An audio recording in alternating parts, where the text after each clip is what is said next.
जय हिंद दोस्तों, मैं नवीन शर्मा आप सभी का स्वागत करता हूं। आशा करता हूं आप सब एकदम अच्छे हैं, एकदम बेहतरीन हैं। एक बार सारे प्यारे दोस्त बताएंगे आप सब कैसे हैं।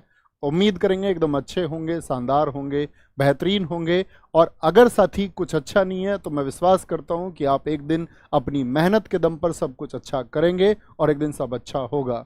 तो आप लोग जानते हैं साथी, एक इंतजार के बाद में 3 बजे का प्रैक्टिस सेशन, जिसकी एक विशेष पहचान सभी वनडे एग्जाम्स के लिए रही है और बीच के गैप के बाद में फिर से शुरू हो रहा है। टारगेट है हमारा कि हम आज से शुरू करके हर मंडे टू सैटरडे 40 सेट तक इस सीरीज को हम चला के रखेंगे। सीरीज का नाम है साथी नायक सीरीज।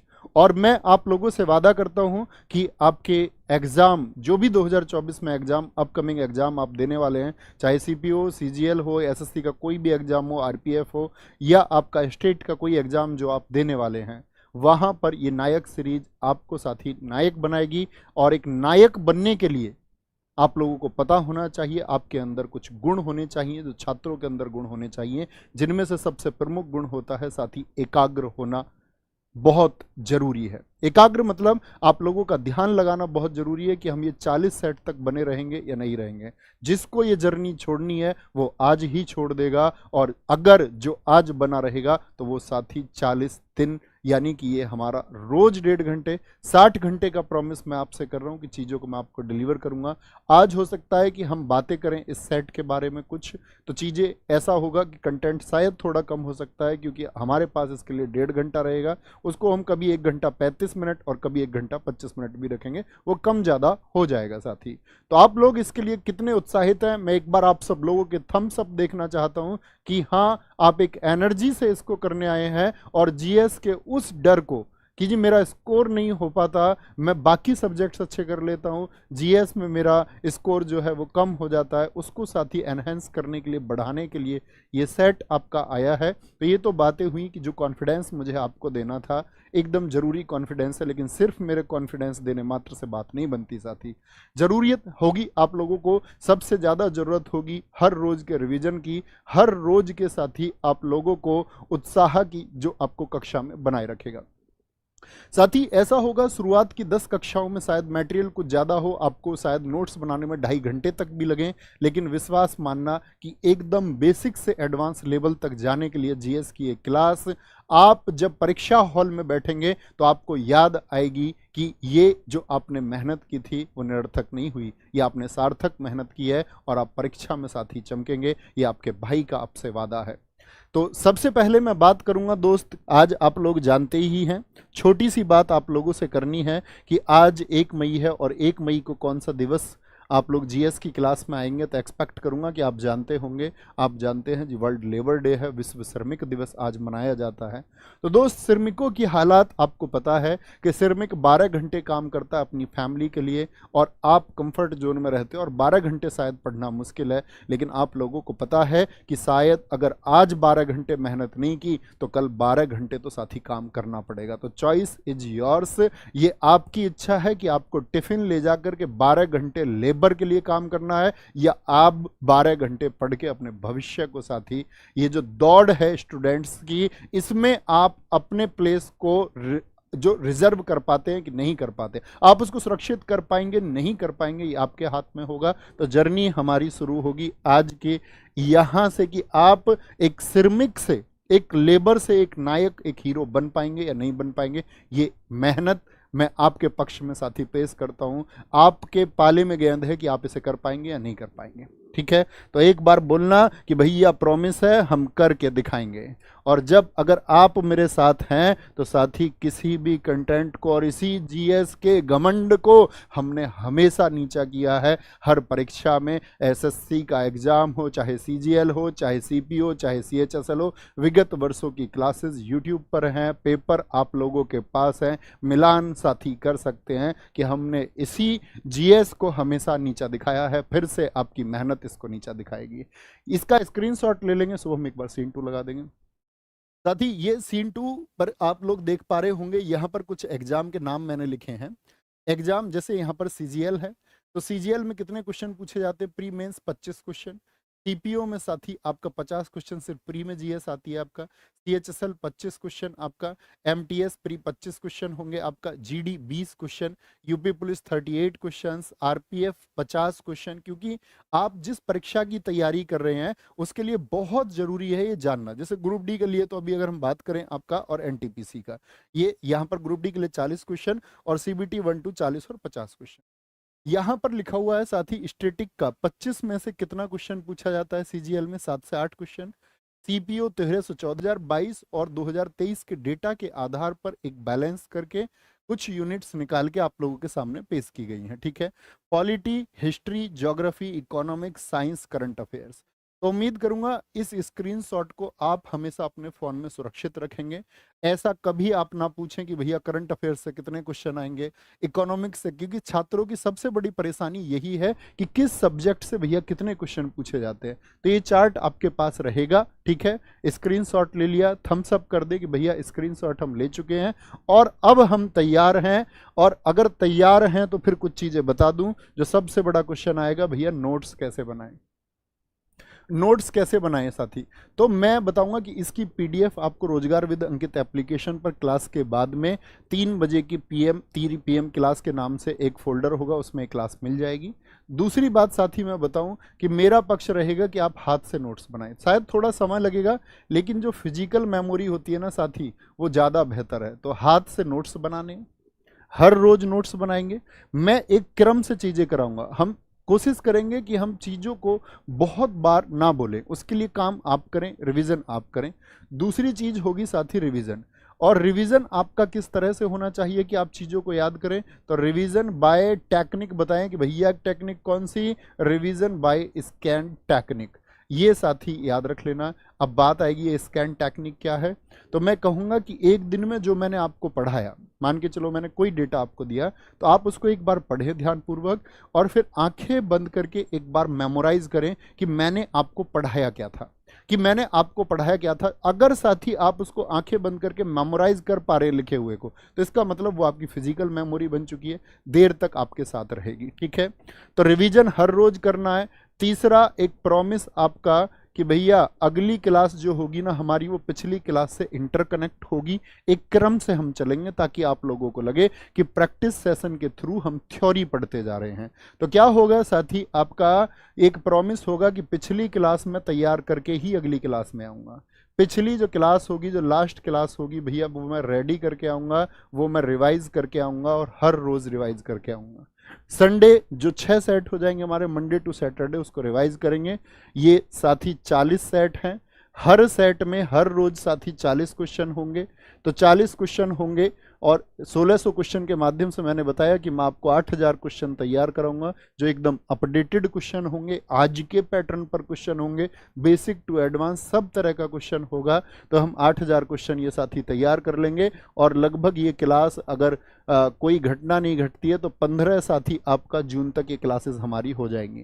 फिर आप 2024 का कोई भी एग्जाम देते रहना, रिवीजन इन्हीं का करता रहना, आप लोगों को अतिरिक्त किसी चीज़ की जरूरत नहीं होगी। बातें काफ़ी हो चुकी हैं, नोट्स मैं आपको बता चुका हूं भाई, हाथ से बनाना मैं आपको बता चुका हूं, चीज़ें रिवाइज करना, सब्जेक्ट मैं आपको बता चुका हूं। इसमें साथी जो हम क्वेश्चन लेंगे हर रोज, मैं आपको बता दूं 40 क्वेश्चन में से स्टैटिक जीके के हम लगभग 9 +-1 कभी 8 कभी 10 क्वेश्चन ले लेंगे। फिर साथी मैं बात करूं, इसमें हम पॉलिटी के जो क्वेश्चन लेंगे वो लेंगे लगभग 6 क्वेश्चन, 5-6 क्वेश्चन हो सकते हैं, ठीक है। अगर मैं बात करूं हिस्ट्री के, इसमें हम 5 क्वेश्चन के करीब लेंगे। जो आज के मतलब जो आज का हमारा सिलेबस है, जो पैटर्न है, उस पर आधारित क्वेश्चन हम लेंगे। ज्योग्राफी के भी साथी हम लगभग आपका 6 क्वेश्चन लेंगे। इकोनॉमिक्स के साथी अगर मैं बात करूं, हम लोग यहाँ पर 5 क्वेश्चन लेंगे। साइंस के साथी हम 6 क्वेश्चन लेंगे और एकदम क्रम से चलेंगे, 6 क्वेश्चन लेंगे। करंट अफेयर्स के साथी हम यहाँ पर 5 क्वेश्चन लेंगे। तो सारे जो मेजर सब्जेक्ट है वो तैयार होते हैं, बस कुछ सब्जेक्ट बनते हैं जैसे यूपी जीके के लिए केसपाल सर की क्लासेस अलग से चलती हैं साथी, वो आप लोग हमारे ये आपका जो जो परिवार रोजगार विद अंकित है उस पर ज्वाइन कर सकते हैं। और जो साथी यूपीएसआई की तैयारी कर रहे हैं उनके लिए आईपीसी की क्लासेस अलग से चली ही जाएंगी। बाकी जीएस कॉमन है। तो एक बार थम्स अप, आखिरी बार, बातें बहुत हो गई, अगले 40 दिन बातें नहीं होंगी। आप बेवजह की कोई बात करेंगे तो साथी ये समझ लेना आपको उसका उत्तर नहीं मिलेगा। आपको आपका उत्तर कहाँ मिले आपकी किसी भी बात के लिए, तो उसके लिए मैं साथी आपको कक्षा के अंत में बता दूंगा कि आप अपनी बातें कहाँ पूछ सकते हैं। और आपका कोई भी सजेशन, कोई भी सुझाव है तो आप साथी वीडियो के बाद में कमेंट में लिख देना। अगली बात साथी ध्यान से जरूर सुने, अगर ऐसा हो जाए किसी कक्षा में I am not a robot, कोई छोटी मोटी गलती होती है तो मैं उसको अगले दिन आपको बता दूंगा। हालांकि त्रुटि रहित रहेगी, लेकिन मैं कभी इस बात की गारंटी नहीं देता कि कोई एक एरर शायद रह जाए, क्योंकि वो फिर एक बड़ा विषय बनती है। जब नंबर ऑफ स्टूडेंट्स ज़्यादा होते हैं तो उसके लिए मैं पहले से सॉरी बोलूँगा, और वो मेरा परम दायित्व होगा, मेरा उत्तरदायित्व है कि उसको मैं अगली कक्षा में अगर कुछ होता है ऐसा तो मैं आपको बता दूंगा। उसके लिए इतना धैर्य रखेंगे कि कोई अगर फैक्ट में कोई थोड़ा बहुत माइनर चेंज इधर उधर अंतर है तो उसको हम देख लेंगे, नहीं तो 100% चीज़ें एकदम परफेक्शन के साथ होंगी। तो ठीक है, तैयार हैं? तो आज के पहले प्रश्न को आप लोगों को दिखा देते हैं।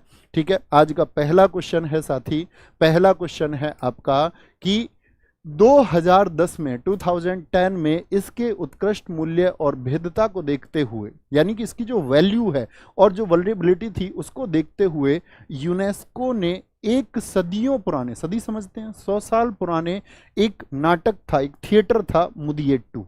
तो मुदियट्टू को मानवता की अमूर्त सांस्कृतिक विरासत, अमूर्त सांस्कृतिक विरासत के रूप में मान्यता दी। अब साथ ही बड़ा प्रश्न आया, अमूर्त मानवता सांस्कृतिक विरासत, इसको हम बोलते ICH, इंटेंजिबल कल्चरल हेरिटेज। आप यहाँ पर देख सकते हैं। तो ये ICH भैया होती क्या है? दरअसल में पूरी दुनिया में साथी दो तरह की चीजें होती हैं, या तो मूर्त चीजें होती हैं, अमूर्त। मूर्त चीजें वो हैं जिनका मूर्ति रूप है, जैसे ताजमहल, उसका एक रूप है, आप सारे लोग जानते हैं। जी भैया, मैं आपसे बोलूं अजंता की गुफाएं, उनका एक रूप है, उनको आप छू सकते हैं। लाल किला, कुतुब मीनार, तो ये सब मूर्त रूप होते हैं। लेकिन जब हम इंटेंजिबल की बात करते हैं यानी अमूर्त की बात करते हैं, तो ये कैसी चीजें हैं जिनको हम छू नहीं सकते, तो इन्हीं को हम बोलते अमूर्त सांस्कृतिक विरासत। समझ गए बात को? अमूर्त सांस्कृतिक विरासत जो है साथी, मुदियट्टू, ये नाटक कहाँ का है? ये है हमारा केरल का। अगर मैं आपसे प्रश्न पूछूं भारत में कुल ICH कितनी है? कुल ICH यूनेस्को द्वारा मान्यता प्राप्त कुल ICH, जिनको हम क्या बोलेंगे, अमूर्त सांस्कृतिक विरासत, कितनी? आंसर आना चाहिए 15। कितना उत्तर आएगा सबका? 15। कुछ साथी कह रहे हैं 42, 42 साथी उत्तर नहीं आना चाहिए, 42 आएगा आपका, क्या बोलेंगे, विश्व धरोहर कितनी है भारत में? विश्व धरोहर यानी वर्ल्ड हेरिटेज साइट अगर मैं आपसे पूछूंगा तो वर्ल्ड हेरिटेज साइट जो आएंगी साथी, वर्ल्ड हेरिटेज साइट आप कहेंगे 42 हैं। वो 42 कैसे कैसे हैं? वो 34 + 7 + 1 है। 34 साथी आपका क्या बोलेंगे, जो हमारा 34 साइट है, उन 34 साइट में से साथी 34 हैं हमारी सांस्कृतिक यानी कि कल्चरल साइट है, कल्चरल साइट है। ठीक है, इसको ऊपर कर देते हैं। सांस्कृतिक हैं, कल्चरल साइट हैं। 7 जो हैं साथी वो हमारी नेचुरल हैं यानी कि प्राकृतिक साइट हैं, और एक है हमारी मिश्रित साइट यानी कि आपका कैसी है, मिक्स्ड साइट है। कैसी है? मिक्स्ड साइट है। तो ICH के बारे में कुछ क्वेश्चन मैं आपको बताना चाहूंगा, यहां पर लिखें। अमूर्त सांस्कृतिक विरासत 2008 में साथी, 2008 में कौन कौन सा, एक तो कुटियाट्टम, क्या पूछेगा आपसे? कुटियाट्टम पूछेगा, SSC का बहुत फेवरेट क्वेश्चन है कुटियाट्टम, वैदिक जप और रामलीला। वैदिक जप मतलब पुरानी जो हमारी वैदिक परंपराएं हैं, और साथ ही जो रामलीला का प्रदर्शन है और नाटक है, इनको ICH में पहुंचाया गया था 2008 में। क्या क्वेश्चन बनेगा कि कुटियाट्टम को आपका अमूर्त सांस्कृतिक विरासत में कब आपका शामिल किया गया? कुटियाट्टम आपसे पूछेगा कहाँ के हैं? केरल के। तो दो नाम आए बड़े कठिन से, आप बोलेंगे भैया केरल के कैसे याद करेंगे? मुदियट्टू, तो याद रख लेना साथी, अट्टू, अट्टू जो पहचान है ना, ये अट्टू, डबल टू जो पहचान है, ये किसकी पहचान है? ये केरल की है। डबल टू किसकी पहचान है? क्या बोलेंगे? मुदियट्टू में 2 टे आ गए, और साथी कुटियाट्टम में क्या आ गए? 2 टे आ गए, तो क्या बोलेंगे किसकी पहचान? भैया केरल की पहचान है। अच्छा जी, 2010 में क्या क्या जुड़ता है? 2010 में साथी आपका छऊ, क्या बोलेंगे? छऊ हो गया। एक साथी आपका कालबेलिया हो गया, क्या हो गया, कालबेलिया हो गया। और 2010 में ही साथी आपका क्या बढ़ा, मुदियेट्टू, जो नाम हमारा क्वेश्चन में आया था, मुदियेट्टू। तो छऊ आपका 2010 का है और कालबेलिया साथी आपका 2010 का है। कालबेलिया कहाँ पर होता है, राजस्थान में। बहुत इंपॉर्टेंट क्वेश्चन बनता है कि कालबेलिया कहाँ का नृत्य है। क्या बोलते हैं, काल बुला लिया राजा के स्थान पर जाकर। तुम राजा के स्थान पर जाकर बैठोगे तो अपना काल बुलाओगे या नहीं बुलाओगे, जी भैया बुला लेंगे। यहीं पर आता है योग। भारतीय परंपरा योग को कब शामिल किया गया, 2000 आपका योग को 2016 में शामिल किया गया। कुंभ मेला कितनी जगह पर लगता है, ये आपसे मैं पूछूंगा। कुंभ को 2017 में शामिल कर लिया गया। दुर्गा पूजा, दुर्गा जी की जो पूजा है, इसको साथी 2021 में शामिल कर लिया गया। और अभी आपका ये 14वीं ICH थी, 14वीं इंटेंजिबल कल्चरल हेरिटेज थी। तो 15वीं कौन बनी है, 15वीं बनी है आपका गरबा। और गरबा कहाँ से है साथी, गुजरात से। तो इंपॉर्टेंट क्वेश्चन ये बनेगा कि अभी भारत की 15वीं ICH कौन बनी है, अमूर्त सांस्कृतिक विरासत कौन बनी है। तो किसी का भी उत्तर गलत नहीं होना चाहिए। आने वाले एग्जाम्स में लगभग हर सेशन में पूछा जाएगा, गरबा कहाँ से, गुजरात से। गरबा क्या बनी है, 15वीं अमूर्त सांस्कृतिक विरासत बनी है। भारत में कुल कितनी है, भारत में कुल 15 है। लाहो किस राज्य की नृत्य शैली है, लाहो किस राज्य का साथी आपका क्या बोलेंगे, नृत्य शैली है। यानी कि एक फोक डांस है जिसको हम लोक नृत्य कहते हैं। कहाँ का है, मणिपुर का है क्या, नहीं जी भैया। क्या ये सिक्किम का है, नहीं भैया। क्या ये मेघालय का है, जी हाँ। जैसे ही किसान मेघ अर्थात बादल को देखता है तो क्या कहता है, लाहो लाहो, मतलब बारिश लाओ ना प्लीज। किसान को जब पानी की जरूरत होती है क्या बोलता, मेघ को देख के लाहो लाहो लाहो। ऐसे ही मेघालय का साथी एक तो नोंगक्रेम, जो साथी जाना करें वो लिखा करें, नहीं तो शांत बैठा करें, गलत उत्तर नहीं देना। बेहिंदी नखलम, क्या बोलोगे, बेहिंदीन नखलम आपका होगा साथी, बेहिंदीन नखलम।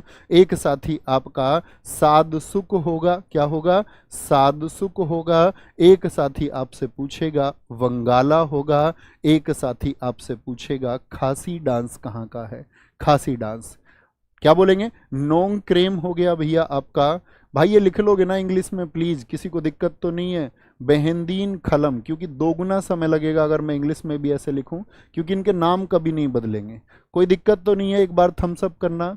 सादशुक या जरूरी है, मतलब जो टर्म जरूरी होगी वो मैं खुद लिख दूंगा, जो टर्म जरूरी होगी वो साथी मैं खुद लिख दूंगा कि उसकी इंग्लिश के बगैर काम नहीं चल पाएगा। जैसे खासी नाम है, कोई दिक्कत तो नहीं, कोई दिक्कत तो नहीं, ठीक है। देखो याद कैसे करना, मेघालय के नृत्य कैसे बोलने हैं।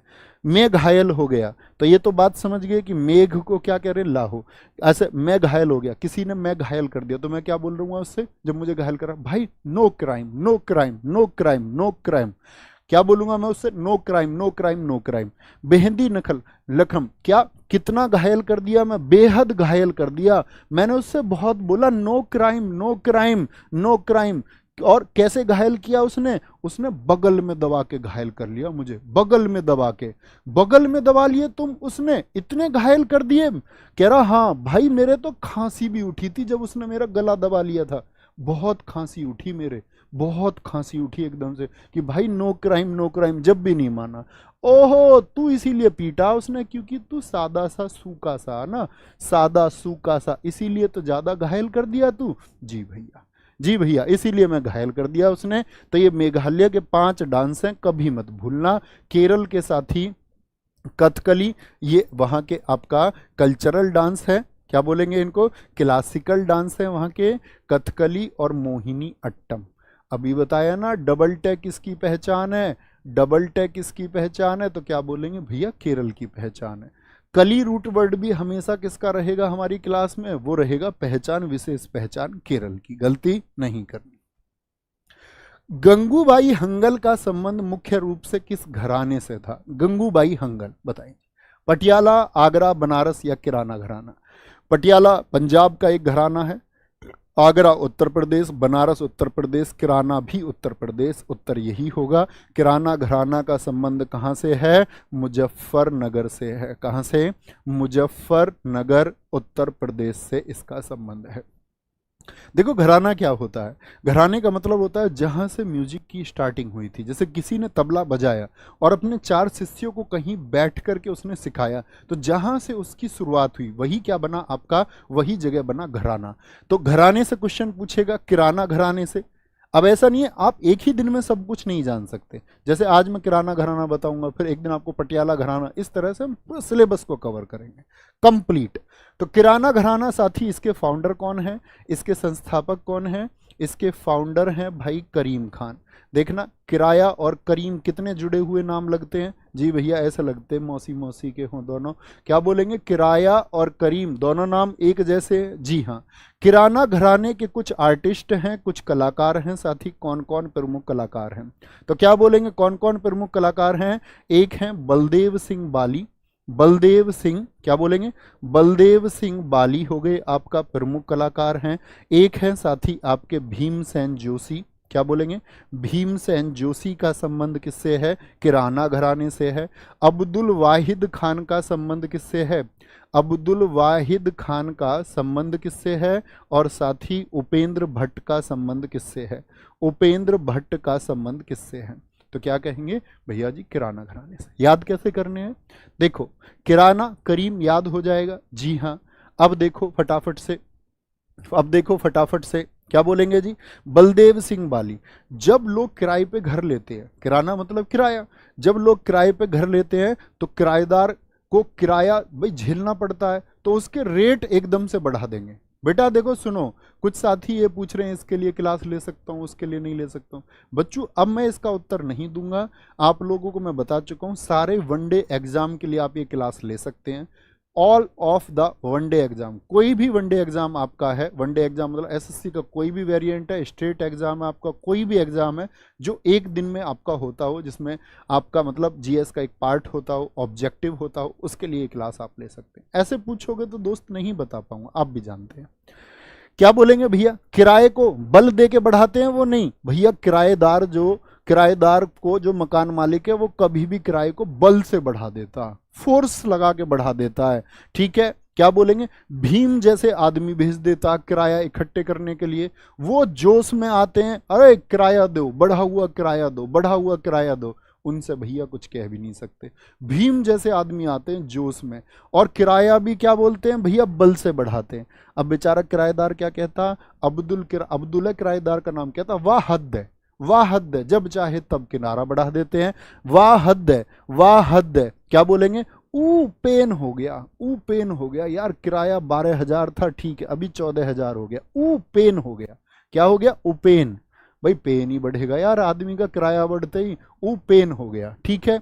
तो क्या बोलेंगे, बलदेव सिंह बाली, अब्दुल वाहिद सिंह, और आज ये हमने पढ़ लिया किराना घराने के, ऐसे बोलेंगे, ठीक है। आगे आ जाओ भाई, हरशंकर भट्टाचार्य के उत्पाद नहीं, उस्ताद है उस्ताद है भैया, किसके उस्ताद है बताएंगे, प्रोडक्ट नहीं, क्या बोलेंगे, मास्टर। क्या बोलेंगे, किसके मास्टर हैं ये, वायलिन के, संतूर के, सारंगी के, या फिर सितार के हैं, या फिर सितार के हैं बताएंगे। वायलिन को कह दूं हरशंकर भट्टाचार्य, भैया नहीं। क्या बोलेंगे, हरशंकर भट्टाचार्य जी का संबंध तो सितार से है। सितार को हम याद करते हैं सीता जी से, किससे, सीता जी। सीता जी जब खो गई दोस्त, तो सीता जी खो गई मतलब जब रावण द्वारा अपहृत कर ली गई, उसने अपहरण कर लिया, तो सीता जी तो दूर चली गई, तो सीता जी कोई तार नहीं भेज पाई, कोई उनसे कोई तार भी नहीं जुड़ पा रहा था, कोई बातचीत नहीं हो पा रही थी, तो हर शंकर जी का भक्त भी लग गया सीता जी को ढूंढने। क्या बोलेंगे, आप याद नहीं है, क्या बोलेंगे भैया, शिव जी का तो उन्होंने, क्या बोलेंगे, शिव जी का तो पूजन भी किया, शिवलिंग स्थापित करके, पंडित रविशंकर जी। तो क्या बोलेंगे, शंकर जी किसके लिए, सीता जी के लिए। निखिल बनर्जी, और जब सीता जी मिली तो सब खिल गए। क्या बोलेंगे, सीता जी मिली तो सब क्या हो गए, सब खिल गए एकदम से। सीता जी कहाँ चली गई थी, विलायत चली गई थी, दूसरे देश चली गई थी, विलायत बोलते दूसरे देश को, कहाँ पर, श्रीलंका में। अरविंद पारिख, अरे पारी हैं कि नहीं पारी हैं, अरविंद पारिख, अभी CHSL 2023 में पूछा गया कि अरविंद पारिख का संबंध किससे है। क्या बोलेंगे, अरे पारी हैं कि नहीं, मतलब जब किसी को खोजेंगे तो ये तो बोलेंगे वो पारी हैं कि नहीं, तो अरे पारी हैं कि नहीं सीता जी, तो वो कहेंगे भैया सीता जी तो कहाँ हैं, विलायत में। सब खिल गए। और किसने मदद की, शंकर जी ने, पंडित रविशंकर और हरशंकर भट्टाचार्य। वायलिन पे आ जाओ साथी, वायलिन पे आ जाओ। वायलिन, वायलिन पे बताओ कौन कौन लोग आप जानते हैं। तो वाय क्या होता है बताओ फटाफट से। वाय तो भैया शरीर का एक रोग है, जानते हो, थम्स अप करो। कभी पता चले मैं ऐसे ही नाम ले लूं कुछ और तुम जानते भी नहीं हो। वाय जानते हो जी भैया, वाय घुटनों में हो जाती है। अच्छा कोई बात नहीं जी। वाय वाय वाय ये भी तो होता, जी हाँ होता। तो वाय हो गई किसी को, तो भैया सुबह सुबह सुब्रमण्यम।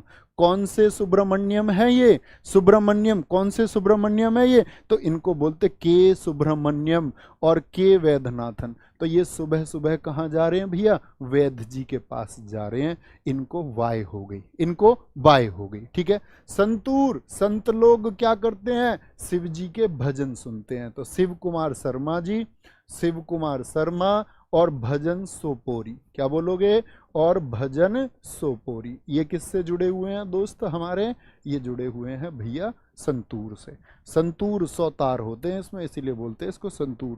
संतूर क्या बोलोगे, शिव जी, शिव जी के भजन कौन सुनते हैं, संत लोग सुनते। सारा, सारा बोलते सारा, सारा का सारा, बुंदू खान, बुंदू खान, और साथी आपका सुल्तान खान। जो सुल्तान लोग होते हैं वो क्या कहते हैं, वो कहते हैं एक एक बूंद उनकी है, एक एक, सारी की सारी बूंद किसकी हैं, सारी की सारी बूंद सुल्तान की है, सारी की सारी बूंद किसकी हैं, सुल्तान की है। आगे आएंगे। अब जैसे मैंने आपको ये दो नाम बता दिए, तो दोस्त अगली बार मैं ये चाहूंगा कि उत्तर आपकी तरफ से आए। मैं तो आपको सिखाता चलूंगा और इसके बाद के उत्तर आपकी तरफ से आने चाहिए, प्रॉमिस है जी हाँ। चिथिरई उत्सव किस राज्य में मनाया जाता है, चिथिरई पंजाब का, तमिलनाडु का, राजस्थान का, या फिर मेघालय का। चिथिरई भैया आपका तमिलनाडु का है। कह रहा कि मैं तुम्हारा चिथिरई, इसको चित्र से बोलते हो, चित्र नाम के, कहेगी तुम जब मिलोगी ना, तुम मिलना तो मैं तुम्हारे चित्र बनाऊंगा। चित्र और साथी चित्राथी, दोनों के दोनों उत्सव कहाँ के हैं, चित्राथी। उसने बोला अच्छा फिर तो जल्दी से आना पड़ेगा, जल्दी जल्दी आना पड़ेगा। जल्ली कट्टू, जल्ली कट्टू उत्सव कहाँ का है, इसको बोलते जल्ली कट्टी बुल फेस्टिवल बोलते।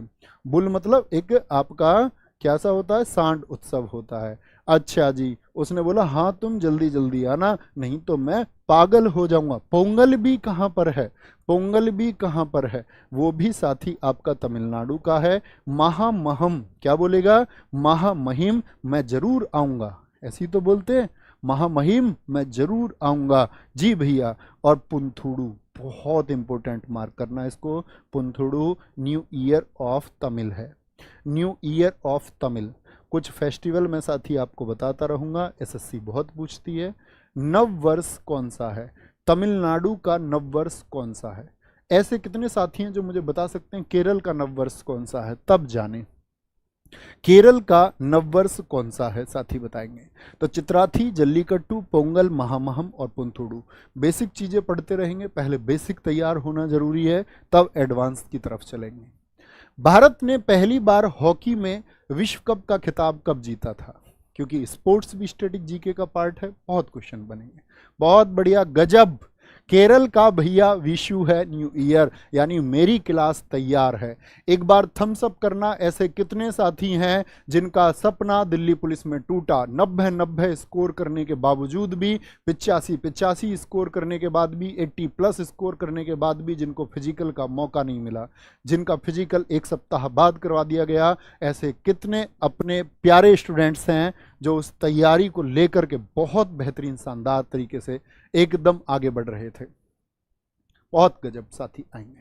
भारत ने पहली बार हॉकी में विश्व कप का खिताब कब जीता था, तो हॉकी साथी पहली बार भारत ने जीता 1975 में। अच्छा मुझे बताओ, भारत ने हॉकी का वर्ल्ड कप कितनी बार जीता है, कितनी बार भारत ने हॉकी का वर्ल्ड कप जीता है। यहां पर मैं आपको ऑप्शन दूंगा, एक बार ही जीता है सिर्फ, या 2 बार, या 3 बार, या 4 बार। तो क्या बोलेंगे भैया, सिर्फ एक बार जीता, और वो 1975 में जीता, उसके बाद नहीं जीता। अच्छा मुझे बताएं 1975 में किसको हराया हमने, यहाँ पर 1975 2005 में हमने पाकिस्तान को हराया, क्या बोलेंगे, पाकिस्तान को हराया था हमने यहाँ पर 2-1 से। किससे? 2-1 से। कभी भी पूछे साथी आयोजन कहाँ पर हुआ, आपका मलेशिया में हुआ। और ये कौन सा वर्ल्ड कप था, याद रख लेना, ये तीसरा वर्ल्ड कप था, थर्ड वर्ल्ड कप था। ये क्या था? थर्ड वर्ल्ड कप था। आयोजन यानी कि जो इसको होस्ट कर रहा था वो था साथी आपका मलेशिया। कौन? मलेशिया इसको होल्ड कर रहा था। और भारत के टीम के जो साथी इसमें कैप्टन थे वो थे अजीत पाल सिंह। बहुत पूछे जाते हैं कि भारत ने जब अपना एकमात्र हॉकी का विश्व कप जीता तो भारतीय हॉकी टीम के कैप्टन कौन थे? अजीत पाल सिंह। ये तो क्वेश्चन बने भारत के बारे में। अब क्वेश्चन बनेगा साथी आपका, क्वेश्चन बनेगा कि पहला हॉकी का विश्व कप कब हुआ? पहला हॉकी विश्व कप कब हुआ? पहला हॉकी वर्ल्ड कप साथी 1971 में हुआ। 1971 में किस जगह पर हुआ था? ये बार्सिलोना में हुआ था। कहाँ पर? बार्सिलोना में हुआ था, जो कि स्पेन में स्थित है। कहाँ पर? स्पेन में। इसका पहले हॉकी विश्व कप का जो विनर था और रनर अप कौन था? विनर यानी कि इसका जो विजेता था साथी वो कौन था? आपका पाकिस्तान था। क्या बोलेंगे? पाकिस्तान था। और इसका जो उपविजेता था वो आपका स्पेन था। उपविजेता कौन था इसका? जिस देश में ये हुआ। ठीक है, एक तो ये बात याद रख लेनी है। अच्छा, अगली बात आएगी कि अभी हाल ही में जो हॉकी का विश्व कप हुआ वो कहाँ पर हुआ? हाल ही में यानी कि आपका अभी रिसेंट में 2023 में भारत में ही हुआ था, क्योंकि 2023 में जो हॉकी का आयोजन हुआ साथी, हॉकी जो वर्ल्ड कप हुआ वो हुआ भारत में। भारत में साथी कहाँ पर हुआ? ये आपका ये भुवनेश्वर में हुआ। कहाँ पर? भुवनेश्वर। और भुवनेश्वर किस स्टेट में है भैया? उड़ीसा में स्थित है। क्या बोलेंगे? उड़ीसा में स्थित है। और इस 2023 में विजेता कौन बना और उपविजेता कौन बना, ये आपसे मेरा प्रश्न है। तो बोलेंगे भैया इसमें विजेता था आपका जर्मनी।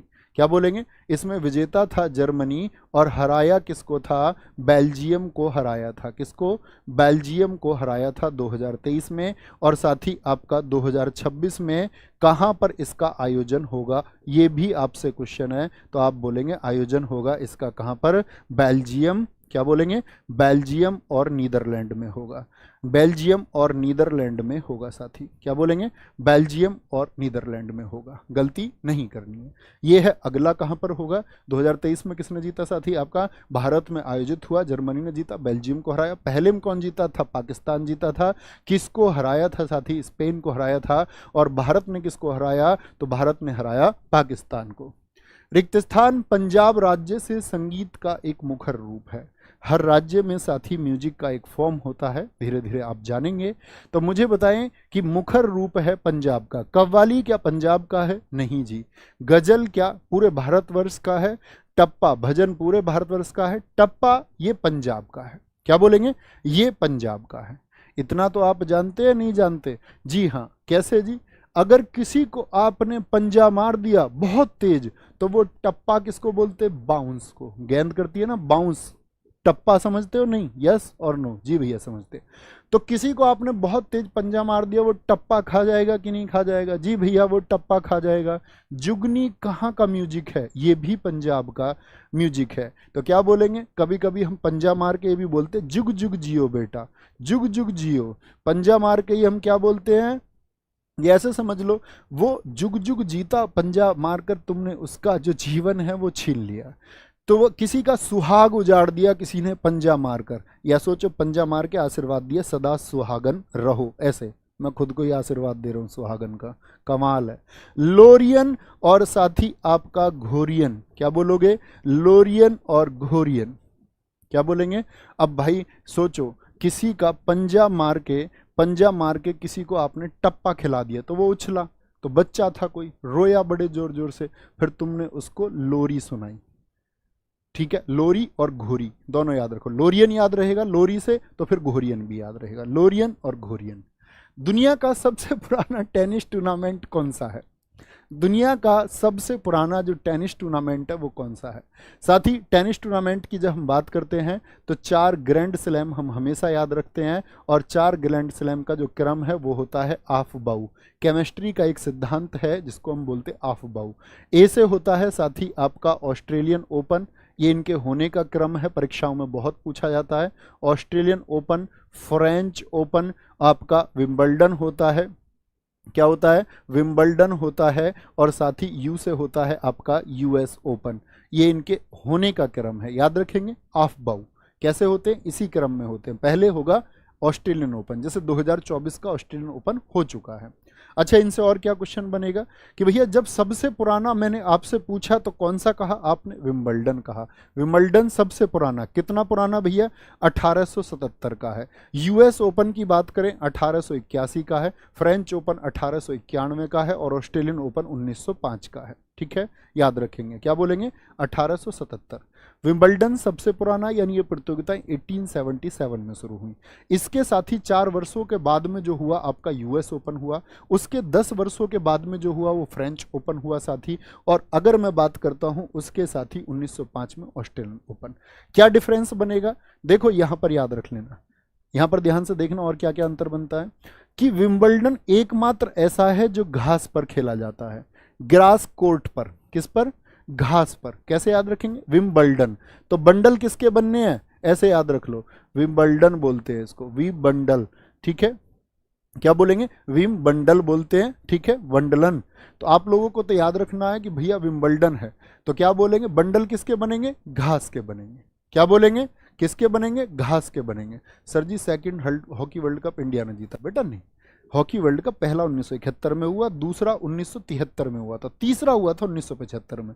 हम इसमें गलती कर देते हैं, हम ये सोच लेते पहला 1971 में 4 साल के गैप पे होता तो पहले भी 4 साल के गैप पे हुआ होगा, तो 1975 में दूसरा हुआ होगा, हम गलत सोचते हैं। 1975 में तीसरा हॉकी वर्ल्ड कप हुआ था मेरे साथी, आप लोगों को ये बात पता होनी चाहिए, नहीं तो गलती कर बैठोगे। ठीक है, इसीलिए मैंने तीसरा लिखा, अपने पास से कुछ नहीं लिखना है, आप बस यहां ध्यान देना कि मैं आपको क्या सिखा रहा हूं उस पे फोकस करना है। और ये देखो यहां वोटर कोई नहीं आना चाहिए, आपको अपनी जिंदगी बनानी है, आप कार्यकर्ता नहीं है, गाड़ियों के पीछे चुनावी नारे लगाने के लिए तुम पैदा नहीं हुए थे।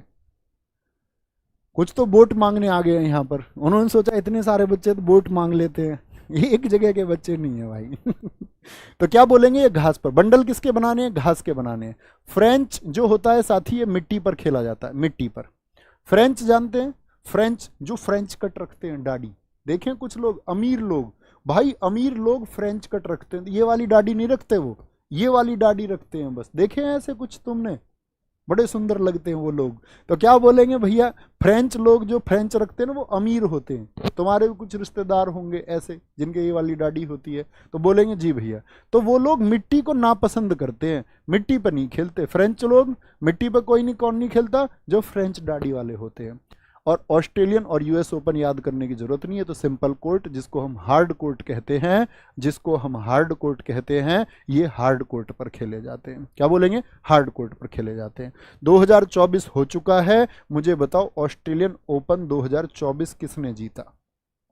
ऑस्ट्रेलियन ओपन, क्योंकि ये शुरुआत में ही हो जाता है साथी वर्ष के, तो ऑस्ट्रेलियन ओपन 2024 पुरुषों में किसने जीता ये बताना है आपको, मेल में, फीमेल में बताओ, महिलाओं में किसने जीता, और साथ ही आपका युगल में, यानी कि युगल मतलब 2 लोगों की जो जोड़ी होती है, किसने जीता। तो क्या बोलेंगे, आपका जो पुरुषों में जीता है वो जैनिक सिनर ने जीता है। क्या बोलेंगे, जानिक सिनर ने जीता है। जानिक सिनर का संबंध किस देश से है, ये मैं आपसे पूछूं तो आप कहेंगे इटली से है। महिलाओं में अगर मैं बात करूं तो ये है आपका आर्यना, अब तो यही जीत रही हैं ज़्यादातर, आर्यना संबालेंका, ये किस देश की हैं, खाली स्थान मैं छोड़ रहा हूं, आप बताएंगे। और महिला सॉरी युगलों में, युगल जोड़ी में जीता है भारतीय रोहन बोपाना, रोहन बोपाना, और उनके साथ में थे साथी आपका मैथ्यूज। क्या बोलेंगे, मैथ्यूज, जो कि ऑस्ट्रेलिया से हैं।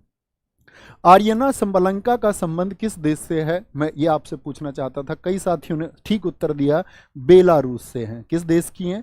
जब कोई खिलाड़ी बहुत चर्चित होता है तो उसका देश बहुत पूछा जाता है, जैसे पुराने प्रश्नों में फेडरर का देश पूछा जाता, स्विट्जरलैंड। आपसे पूछता था राफेल नडाल स्पेन के खिलाड़ी हैं, आपसे पूछता था नोवाक जोकोविच किस देश के खिलाड़ी हैं, सर्बिया। लेकिन अभी उनको नहीं पूछता है क्योंकि अब उनके बारे में सब जान चुके हैं। ठीक है, आगे आएंगे। नेक्स्ट, निम्नलिखित में से कौन सी पुस्तक है जो बुकर पुरस्कार विजेता किरण देसाई द्वारा लिखी गई। किरण देसाई और इनकी मां अनीता देसाई दोनों बहुत चर्चित, मतलब माँ बेटी दोनों बहुत चर्चित लेखिका हैं, बताएंगे जी। क्या बोलेंगे, कौन सी पुस्तक है, शांताराम, नहीं जी। ए फाइन बैलेंस इनकी पुस्तक है। The year of runways the inheritance of loss.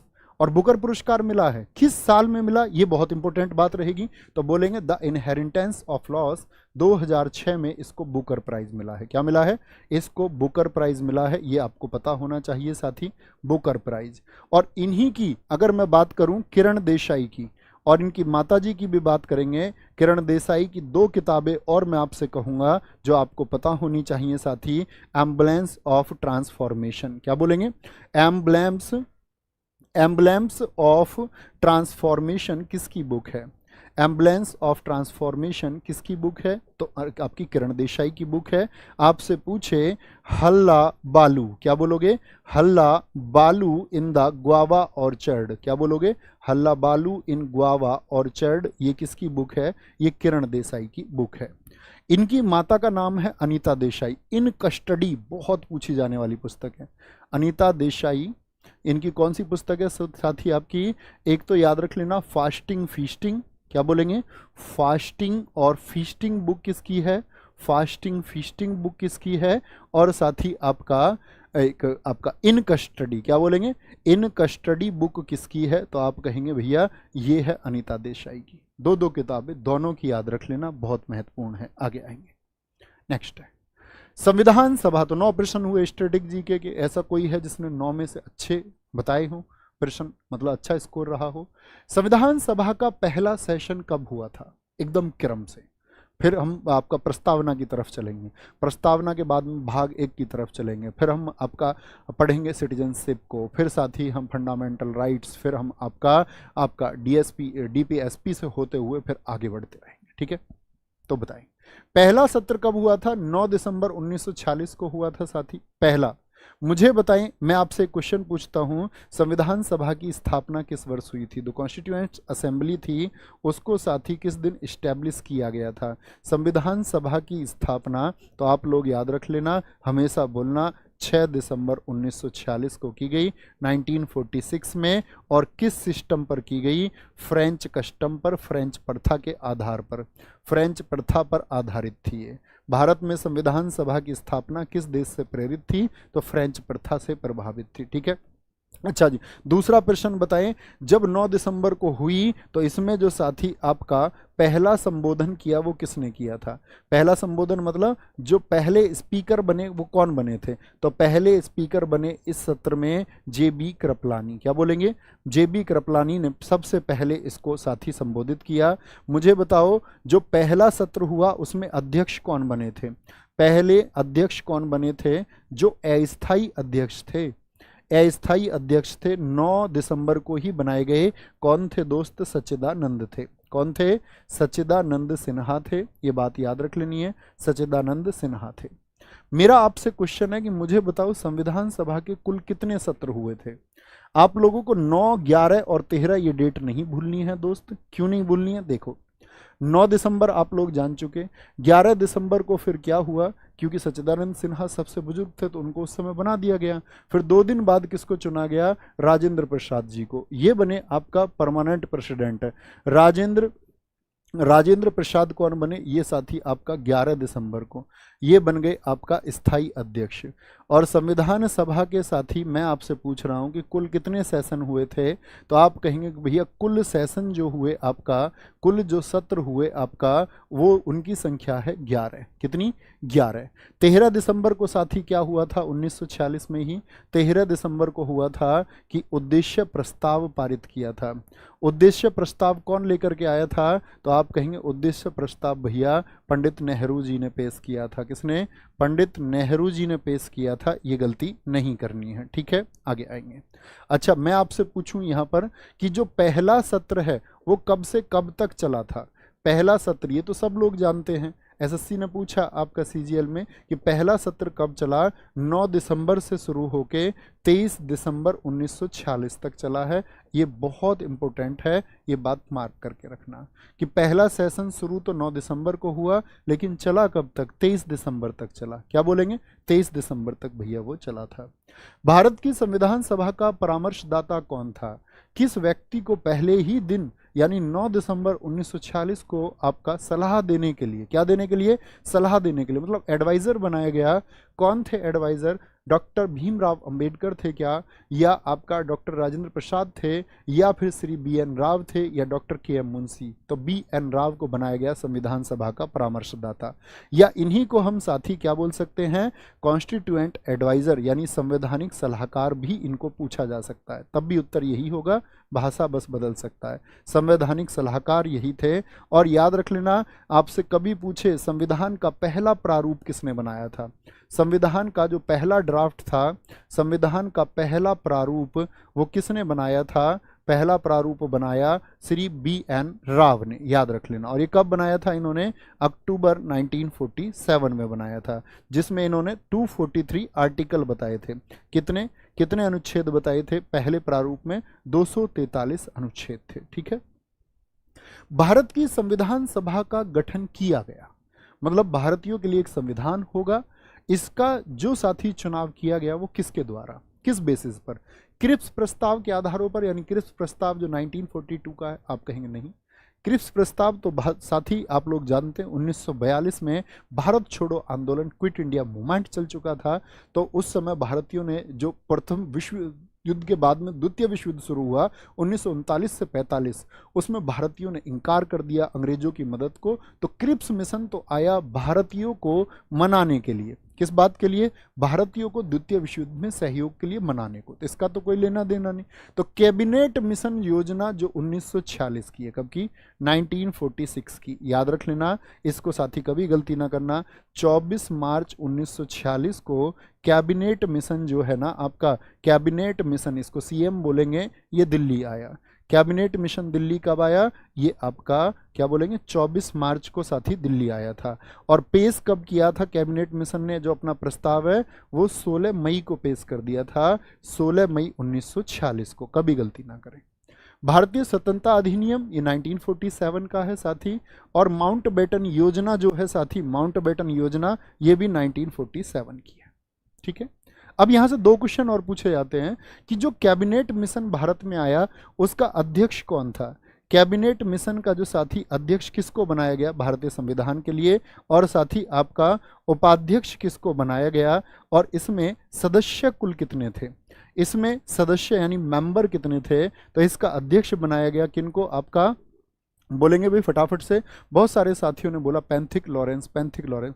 Pethick Lawrence साथी तब तक अध्यक्ष है जब तक कैबिनेट मिशन भारत आ रहा था। उसमें आपका एवी अलेक्जेंडर भी थे, एक व्यक्ति जो बहुत प्रमुख रहे आपका। ठीक है, लेकिन मैं बात कर रहा हूं कि भारतीय संविधान सभा का गठन कर रहे थे उस समय इसमें सदस्य थे 13। ठीक है, इसके उपाध्यक्ष उस समय नेहरू जी को बनाया गया, और इसके अध्यक्ष जो उस समय बने वो सिर्फ माउंटबेटन बने। कौन बने, पैंथिक लॉरेंस आने के समय थे। जब संविधान सभा के लिए कार्य हुआ तो अध्यक्ष किसको बनाया गया, फिर आपका माउंटबेटन को। संविधान सभा की प्रांतीय संविधान समिति का अध्यक्ष कौन था, बोलेंगे। संविधान सभा यानी प्रांतों की, जो प्रांतों को भी ध्यान में रखने के लिए जो प्रांतीय संविधान समिति थी उसका अध्यक्ष कौन था, बाबा साहेब भीमराव अंबेडकर। आप कहेंगे नहीं, ये तो ड्राफ्टिंग कमेटी के थे, ये तो प्रारूप समिति के थे, जिसको हम मसौदा समिति भी कहते हैं। प्रारूप समिति बोले या बोले इसको हम ड्राफ्टिंग कमेटी, क्या बोलेंगे, ये भैया ड्राफ्टिंग कमेटी के थे, ये भैया आपका मसौदा समिति के थे। पंडित जवाहरलाल नेहरू, बोलेंगे जी फटाफट से, पंडित जवाहरलाल नेहरू थे प्रांतीय समिति के, तो क्या चुन दे भैया, बोले फटाफट से, या डॉक्टर राजेंद्र प्रसाद थे, या फिर सरदार पटेल थे। तो पटेल जी, बहुत सारे साथियों का उत्तर आया कि पटेल पटेल पटेल पटेल, एकदम से ठीक है। तो प्रांतों के लिए और साथी आपका जो मौलिक अधिकारों की सलाहकार समिति थी, क्या बोलेंगे, फंडामेंटल राइट्स के लिए जो एडवाइजर कमेटी थी, मौलिक अधिकारों के लिए जो साथी आपका सलाहकार समिति थी, उसके भी अध्यक्ष कौन थे। लेकिन यहां पर हम कंफ्यूज हो जाते हैं और कई बार गलत उत्तर दे देते हैं, जिसमें से एक गलत उत्तर देते हैं हम, नाम देखना बड़े ध्यान से, बस इतना भर नाम चेंज होता है। मूल अधिकारों के लिए यानी मौलिक अधिकारों के लिए जो उप समिति बनी, तो सब कमेटी आ गया, क्या नाम आ गया, उप समिति, सब कमेटी। तो उप समिति के अध्यक्ष कौन थे, तब वल्लभ भाई पटेल जी ना लिख करके आपको लिखना है जेबी कृपलानी, क्या बोलेंगे, जेबी कृपलानी थे। और इसी के अंतर्गत एक समिति और थी जिसको अल्पसंख्यक समिति बोलते हैं, माइनॉरिटीज माइनॉरिटीज के लिए साथी सब कमेटी थी, अल्पसंख्यकों के लिए उप समिति थी। उसके अध्यक्ष कौन थे? उसके अध्यक्ष थे एच.सी. मुखर्जी। क्या बोलेंगे? एच.सी. मुखर्जी थे। कोई दिक्कत, कोई परेशानी? अच्छा, नेहरू जी को कौन सी दो चीजें मिली थी? तो नेहरू जी को आपका दो प्रमुख है, एक तो संघ शक्ति समिति, एक तो संघ शक्ति समिति, ठीक है, ये गलती नहीं करनी, संघ शक्ति समिति, और एक आपका साथी संघ संविधान समिति। क्या बोलेंगे? संघ संविधान समिति, ठीक है। राजेंद्र प्रसाद जी को नियम और संचालन समिति, जिसमें से संचालन समिति आपको याद रखना है कि कार्य सही से चले, संचालन सही से हो, संचालन समिति का अध्यक्ष भार इनको दिया गया, संचालन समिति, ठीक है। आगे आएंगे। भारतीय संविधान को संविधान सभा द्वारा कब अंगीकृत किया गया, कब अडॉप्ट किया गया इसको, यानी कि कब इसको अपना लिया गया, बताएंगे जी, कब अपना लिया गया? तो 26 नवंबर 1949, 15 अगस्त 1949, 2 अक्टूबर 1949 या 15 नवंबर 1949 को अपनाया गया। तो क्या बोलेंगे भैया? 26 नवंबर 1949। इसीलिए 26 नवंबर को हम कौन सा दिवस, ये समझ रहे हैं, अंगीकृत अर्थात इस दिन ये पारित हुआ। तो ये किस दिन साथी आपका, आप बोलेंगे भैया इसी दिन को हम कौन सा दिवस मनाते हैं? लागू हुआ 26 जनवरी 1950 को। तो ये तो गणतंत्र दिवस हो गया। गणतंत्र दिवस क्यों मनाते हैं आपसे कभी कोई पूछे, तो इस दिन हमारे भारत के संविधान को लागू कर दिया गया, इसीलिए गणतंत्र दिवस है। और ये 26 नवंबर क्या है? इसको हम बोलते हैं आपका कानून दिवस। क्या बोलेंगे? इस दिन तैयार हुआ संविधान बन करके, ठीक है। अच्छा, संविधान निर्माण में साथी समय कितना लगा, बताएंगे?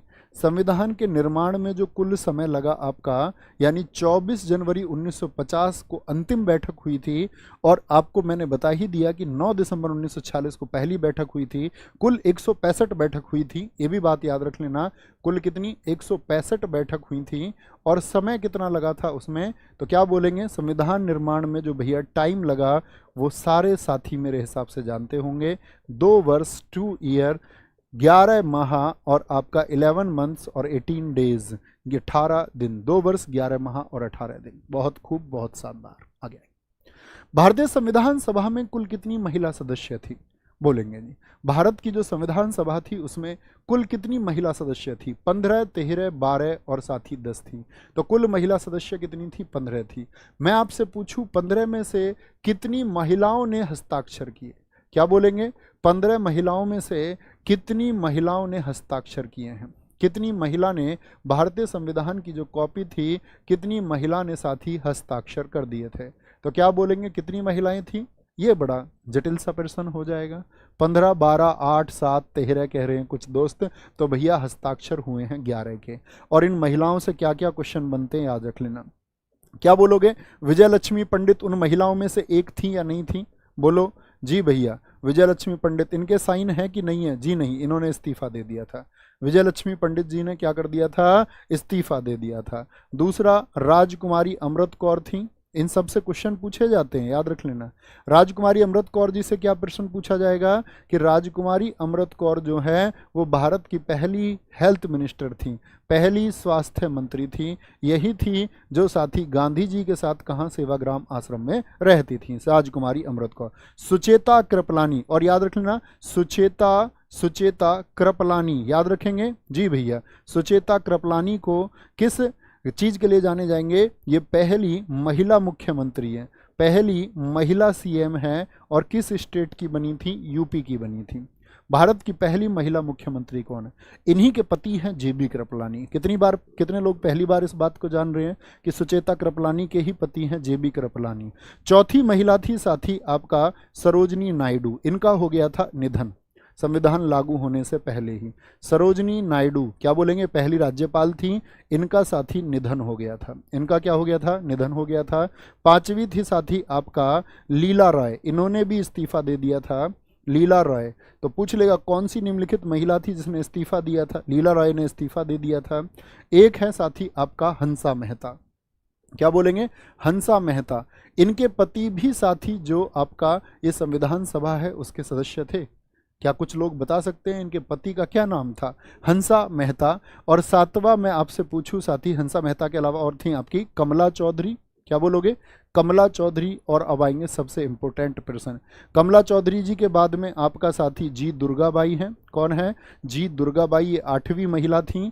9वीं महिला का नाम है रेणुका रॉय। क्या बोलेंगे? रेणुका रॉय। साथी आपका 10वीं मालती चौधरी, ये भी क्या हो गई थी साथी? मालती चौधरी। ये भी आपका साथी, इन्होंने भी इस्तीफा दे दिया था, इन्होंने भी इस्तीफा दे दिया था।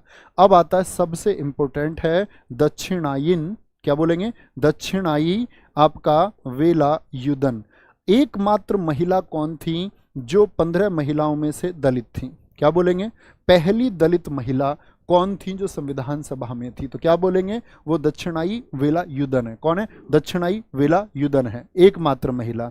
एक है बेगम एजाज रसूल। एकमात्र मुस्लिम महिला कौन थी? बेगम एजाज। ये क्या है? एकमात्र मुस्लिम थी, याद रखेंगे, बेगम एजाज। और साथी आपका एनी मस्करीनी थी, एनी मस्करीनी थी। और एक थी साथी आपका 14वीं, क्या बोलोगे? अम्मू स्वामीनाथन। अम्मू स्वामीनाथन। एक नाम शायद हम अम्मू स्वामीनाथन, चलो कोई नहीं, एक नाम याद नहीं आएगा तो अम्मू स्वामीनाथन। क्या बोलेंगे? अम्मू स्वामीनाथन। और अम्मू स्वामीनाथन जी से याद रख लेना साथी आपका कि अम्मू स्वामीनाथन जो है ना, अम्मू स्वामीनाथन, ये दक्षिण भारत से एकमात्र थी। क्या बोलोगे? दक्षिण भारत की पहली हैं।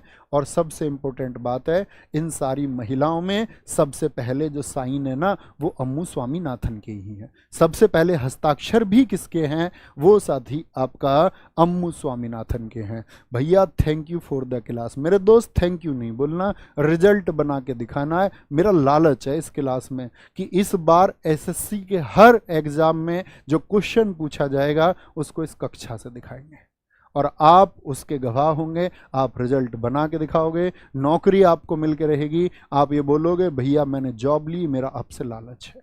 ठीक है, आपकी जॉब लगनी चाहिए, वो सबसे ज्यादा जरूरी है, क्योंकि आपका सिलेक्शन ही हमारे चैनल की रीड है। आगे आएंगे। भारत में प्रागैतिहासिक मानव का प्राचीनतम जीवाश्म निम्नलिखित में से किस जगह से मिला है? कि मानव भी था, इसका कहां से मिला है हमको बताएंगे।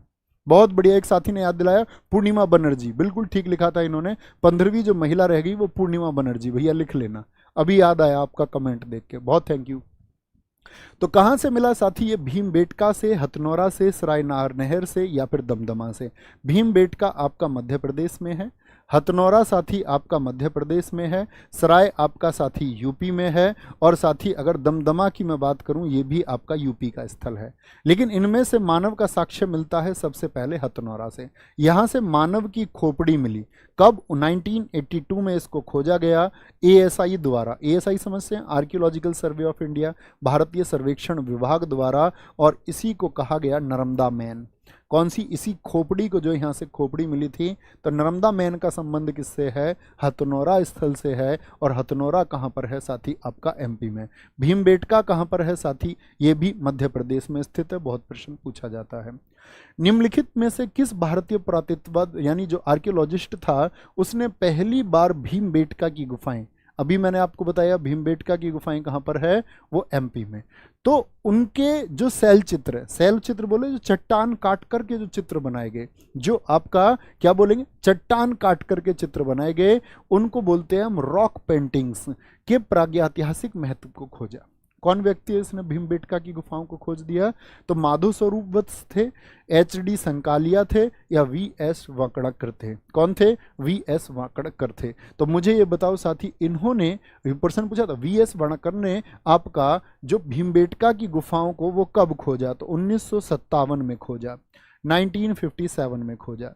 और सबसे इंपॉर्टेंट प्रश्न है कि याद रख लेना कि भीमबेटका की गुफाएं ये यूनेस्को की विश्व विरासत सूची में शामिल हैं। और भीमबेटका को यूनेस्को में कब शामिल किया गया? एसएससी बहुत बार पूछती है, 2003 में। क्या बोलेंगे? 2003 में। अच्छा, भीमबेटका की जो गुफाएं हैं ये किस कथानक पर आधारित है? महाभारत पर आधारित है। किस पर? महाभारत का जो भीम है, महाभारत पर आधारित यहाँ पर बहुत सारे चित्र देखने को मिलते हैं। ठीक है, जो ये पुष्टि करते हैं कि महाभारत का जो काल है वो 8000 वर्ष पुराना, यानी आज से महाभारत का वो समय 8000 वर्ष पहले का बताते हैं। आगे आएंगे। ये भीमबेटका की गुफाओं के चित्र हैं, जिनको मैं कह रहा था रॉक पेंटिंग्स। ये देख रही है चट्टान, क्या बोलेंगे, यहाँ पर चट्टान पर ये चित्र बने हुए हैं। तो ये चित्र अंकित किए हुए हैं यहाँ पर। आगे भारत में व्यवस्थित कृषि का प्राचीनतम प्रमाण कहाँ से प्राप्त होता है? अभी मैंने बोला मनुष्य के जीवन का, अभी हम बात करें कृषि की। इसी तरह हम इतिहास को आगे बढ़ाएंगे, ठीक है? फिर हम इसको प्राचीन, फिर मध्यकालीन और फिर आधुनिक तक लेकर के आएंगे। खोलेंगे भी फटाफट से। गुरुजी पुलिस और रेलवे में तो एसएससी नहीं पूछती, फिर वहाँ के प्रश्न आएंगे कि नहीं? बेटा तुम रहोगे बुद्धू। बुद्धू अगर मैं तुमसे ये कह रहा हूँ ना कि एसएससी प्रश्न बहुत पूछती है, इसका मतलब है कि क्लास देखने वाले बच्चे एसएससी के ज़्यादा हैं। पूछते सभी वहीं से प्रश्न है। सबका एक ही सोर्स होता है, आधार वही होता है, बस कभी यहाँ का प्रश्न यहाँ, वहाँ का प्रश्न वहाँ, ऐसे होता है ना? ये ठीक है। भारत में व्यवस्थित कृषि का प्राचीनतम साक्ष्य मेहरगढ़। मेहरगढ़ पाकिस्तान में स्थित है। कालीबंगन साथी आपका राजस्थान में स्थित है। लोथल आपका साथी गुजरात में स्थित है, गुजरात में स्थित है। और कोट दीजी भी क्या है? पाकिस्तान में स्थित है। पूछा जाता है कोट दीजी स्थल कहाँ पर स्थित है, या पूछ लेता कौन सा स्थल भारत के बाहर है? तो क्या बोलेंगे? व्यवस्थित कृषि का जो प्राचीनतम परिणाम है, वो आपका प्रमाण हमको मिले, एविडेंस, वो मेहरगढ़ से मिले हैं। कहाँ से मिले हैं? मेहरगढ़ से मिले हैं। ये कहाँ पर साथी? बोलन रिवर के किनारे है। कौन सी रिवर? बोलन रिवर के किनारे है साथी, ये याद रख लेना। और जो साक्ष्य यहाँ से मिले वो किसके मिले? गेहूं और जौ के मिले। क्या बोलेंगे? गेहूं और जौ के मिले। लेकिन आपसे पूछ ले वर्तमान में कौन सा स्थल खोजा जा चुका है, तो वो यूपी का लहुरा देव है। क्या बोलोगे? वर्तमान में लहुरा देव जो यूपी के साथी संत कबीर नगर में, यूपी के एग्जाम्स के लिए बहुत इंपॉर्टेंट है, संत कबीर नगर। क्या बोलेंगे? यूपी के संत कबीर नगर में यहां से मिले हैं चावल के साक्ष्य। क्या बोलेंगे? चावल के साक्ष्य। तो ये अब सबसे पुराना हो चुका है। लेकिन ऑप्शन में लहुरा देव नहीं आएगा तो नहीं लिखोगे ना जी? नहीं, क्योंकि यहां से जो मेहरगढ़ से साक्ष्य मिले वो कहते हैं कि चावल का जो आपका खेती है वो 7000 ईसा पूर्व का है। लेकिन यहाँ के जो साक्ष्य मिले हैं वो 9000 ईसा पूर्व के मिल गए हैं। यानी सबसे प्राचीन साक्ष्य कहाँ के हो गए हैं? अब वो लहुरा देव आपका उत्तर प्रदेश के हो गए हैं। ठीक है, ये बात याद रखेंगे। मेहरगढ़ के बारे में साथी ये भी पूछा जाएगा आपसे। क्या पूछा जाएगा? स्थायी जीवन का प्रथम साक्ष्य, स्टेबल लाइफ का पहला एविडेंस कहाँ से मिला? स्थायी जीवन का जो प्रथम साक्ष्य है वो कहाँ से प्राप्त हुआ? जो प्रथम साक्ष्य है वो प्राप्त हुआ है भैया आपका कहाँ से? वो मेहरगढ़ से प्राप्त हुआ। आपसे पूछ ले साथी पालतू भैंस का प्रथम साक्ष्य, पालतू भैंस के बारे में कहाँ से पता चलता है सबसे पहले? तो हम कहेंगे वो भैया मेहरगढ़ से पता मिलता है। कहाँ से? मेहरगढ़ से। ठीक है। मानव द्वारा सर्वप्रथम प्रयुक्त अनाज कौन सा था? मानव ने सबसे पहले किस साथी अनाज को प्रयोग किया? गेहूं को, चावल को, जौ को या बाजरे को प्रयोग किया? तो गेहूं और जौ में मुझे बड़ा कन्फ्यूजन है, तो भैया जौ एकदम ठीक उत्तर होगा। ठीक है, ये कब का है? ये 7वीं शताब्दी ईसा पूर्व का है कि ये प्रयोग मनुष्य ने किया था। नवटादोली किस राज्य में स्थित है? आजकल साथी अभी मैं आपको आज भी कल भी कई स्थल ऐसे बताऊंगा जो हड़प्पा किस राज्य में, किस नदी के किनारे, इस सबसे ज़्यादा क्वेश्चन पूछे जाते हैं। इंपॉर्टेंट मार्क करना इसको, टॉपिक को। नवटादोली किस राज्य में स्थित है? तो नवटादोली कहाँ पर है? गुजरात में। क्या बोलेंगे? नवटादोली गुजरात में है। सांकलिया ने इसकी खोज की थी। HD सांकलिया एक नाम अभी पीछे विकल्पों में भी आया था हमारे, तो उन्होंने ही इसकी खोज की थी। मुझे बताओ लोथल जो अभी आया था पीछे, लोथल मैंने कहाँ बताया? गुजरात में स्थित है। कहाँ पर? गुजरात में। और ये सबसे पुराना एकमात्र, क्या बोलेंगे, बंदरगाह, सबसे पुराना डॉकयार्ड, या बोल दूं सबसे पुराना गोदीवाड़ा। क्या बोलेंगे? तीनों शब्दों का इस्तेमाल होता है, गोदीवाड़ा और साथ ही आपका डॉकयार्ड। तो ये सब कहाँ पर स्थित है? लोथल गुजरात में है। अच्छा मुझे बताओ रोपड़ किस राज्य में है? रोपड़ किस राज्य में स्थित है? मुझे आप बताओ धौलावीरा कहाँ पर है? धौलावीरा कहाँ पर है साथी? मुझे आप बताओ रंगपुर कहाँ पर है? मुझे आप बताओ बनावली कहाँ पर है? क्या बोलेंगे? बनावली कहाँ पर है साथी? मुझे आप बताओ अंतरजी खेड़ा कहाँ पर है? अंतरजी खेड़ा, जहाँ से सबसे पहले लोहे के साक्ष्य मिले, अंतरजी खेड़ा ये कहाँ पर स्थित है? तो रोपड़ कहाँ पर है साथी? पंजाब में है। धौलावीरा गुजरात में है। क्या बोलेंगे? गुजरात में है। रंगपुर साथी आपका गुजरात में है। बनावली आपका साथी हरियाणा में है। और अंतरजी खेड़ा ये यूपी में एटा जिले में स्थित है। यूपी वालों, एटा जिले में। यहाँ से क्या मिले थे? सबसे पहले पूछे लोहे के एविडेंस कहाँ से मिले? एविडेंस ऑफ आयरन, लोहे के साक्ष्य कहाँ से मिले? तो अंतरजी खेड़ा हमारा उत्तर हो जाएगा। भारत के कितने राज्य हैं जो तटरेखा पर स्थित है? तटरेखा अर्थात जो समुद्र से सीमा बनाते हैं, क्या बोलेंगे? 11, 12, 9 या फिर 10 होंगे। कितने राज्य है जी? आंसर आएगा कि भारत के भैया 9 राज्य हैं। कितने राज्य हैं? 9 राज्य हैं जो सीमा बनाते हैं। अब मैप हर स्टूडेंट की टेबल पर होना चाहिए। कल जो तैयारी करता है, हाथ से बनाओ या कैसे भी बनाओ, अपनी टेबल पर चिपका देना। देखो जरा ध्यान से, 3 टू लगा दो भाई। पहला ये ब्लू कलर दिख रहा है, ये पानी है। तो पहला कौन है? गुजरात है। दूसरा कौन है साथी? महाराष्ट्र है। तीसरा कौन है साथी? गोवा है। चौथा कर्नाटक है। पांचवा केरल है। यानी कि इस साइड में जो वेस्टर्न कोस्ट है, जो पश्चिमी तट है, उस पर कितने कितने राज्य हैं? पश्चिमी तट पर कितने राज्य हैं भैया? 5 हैं।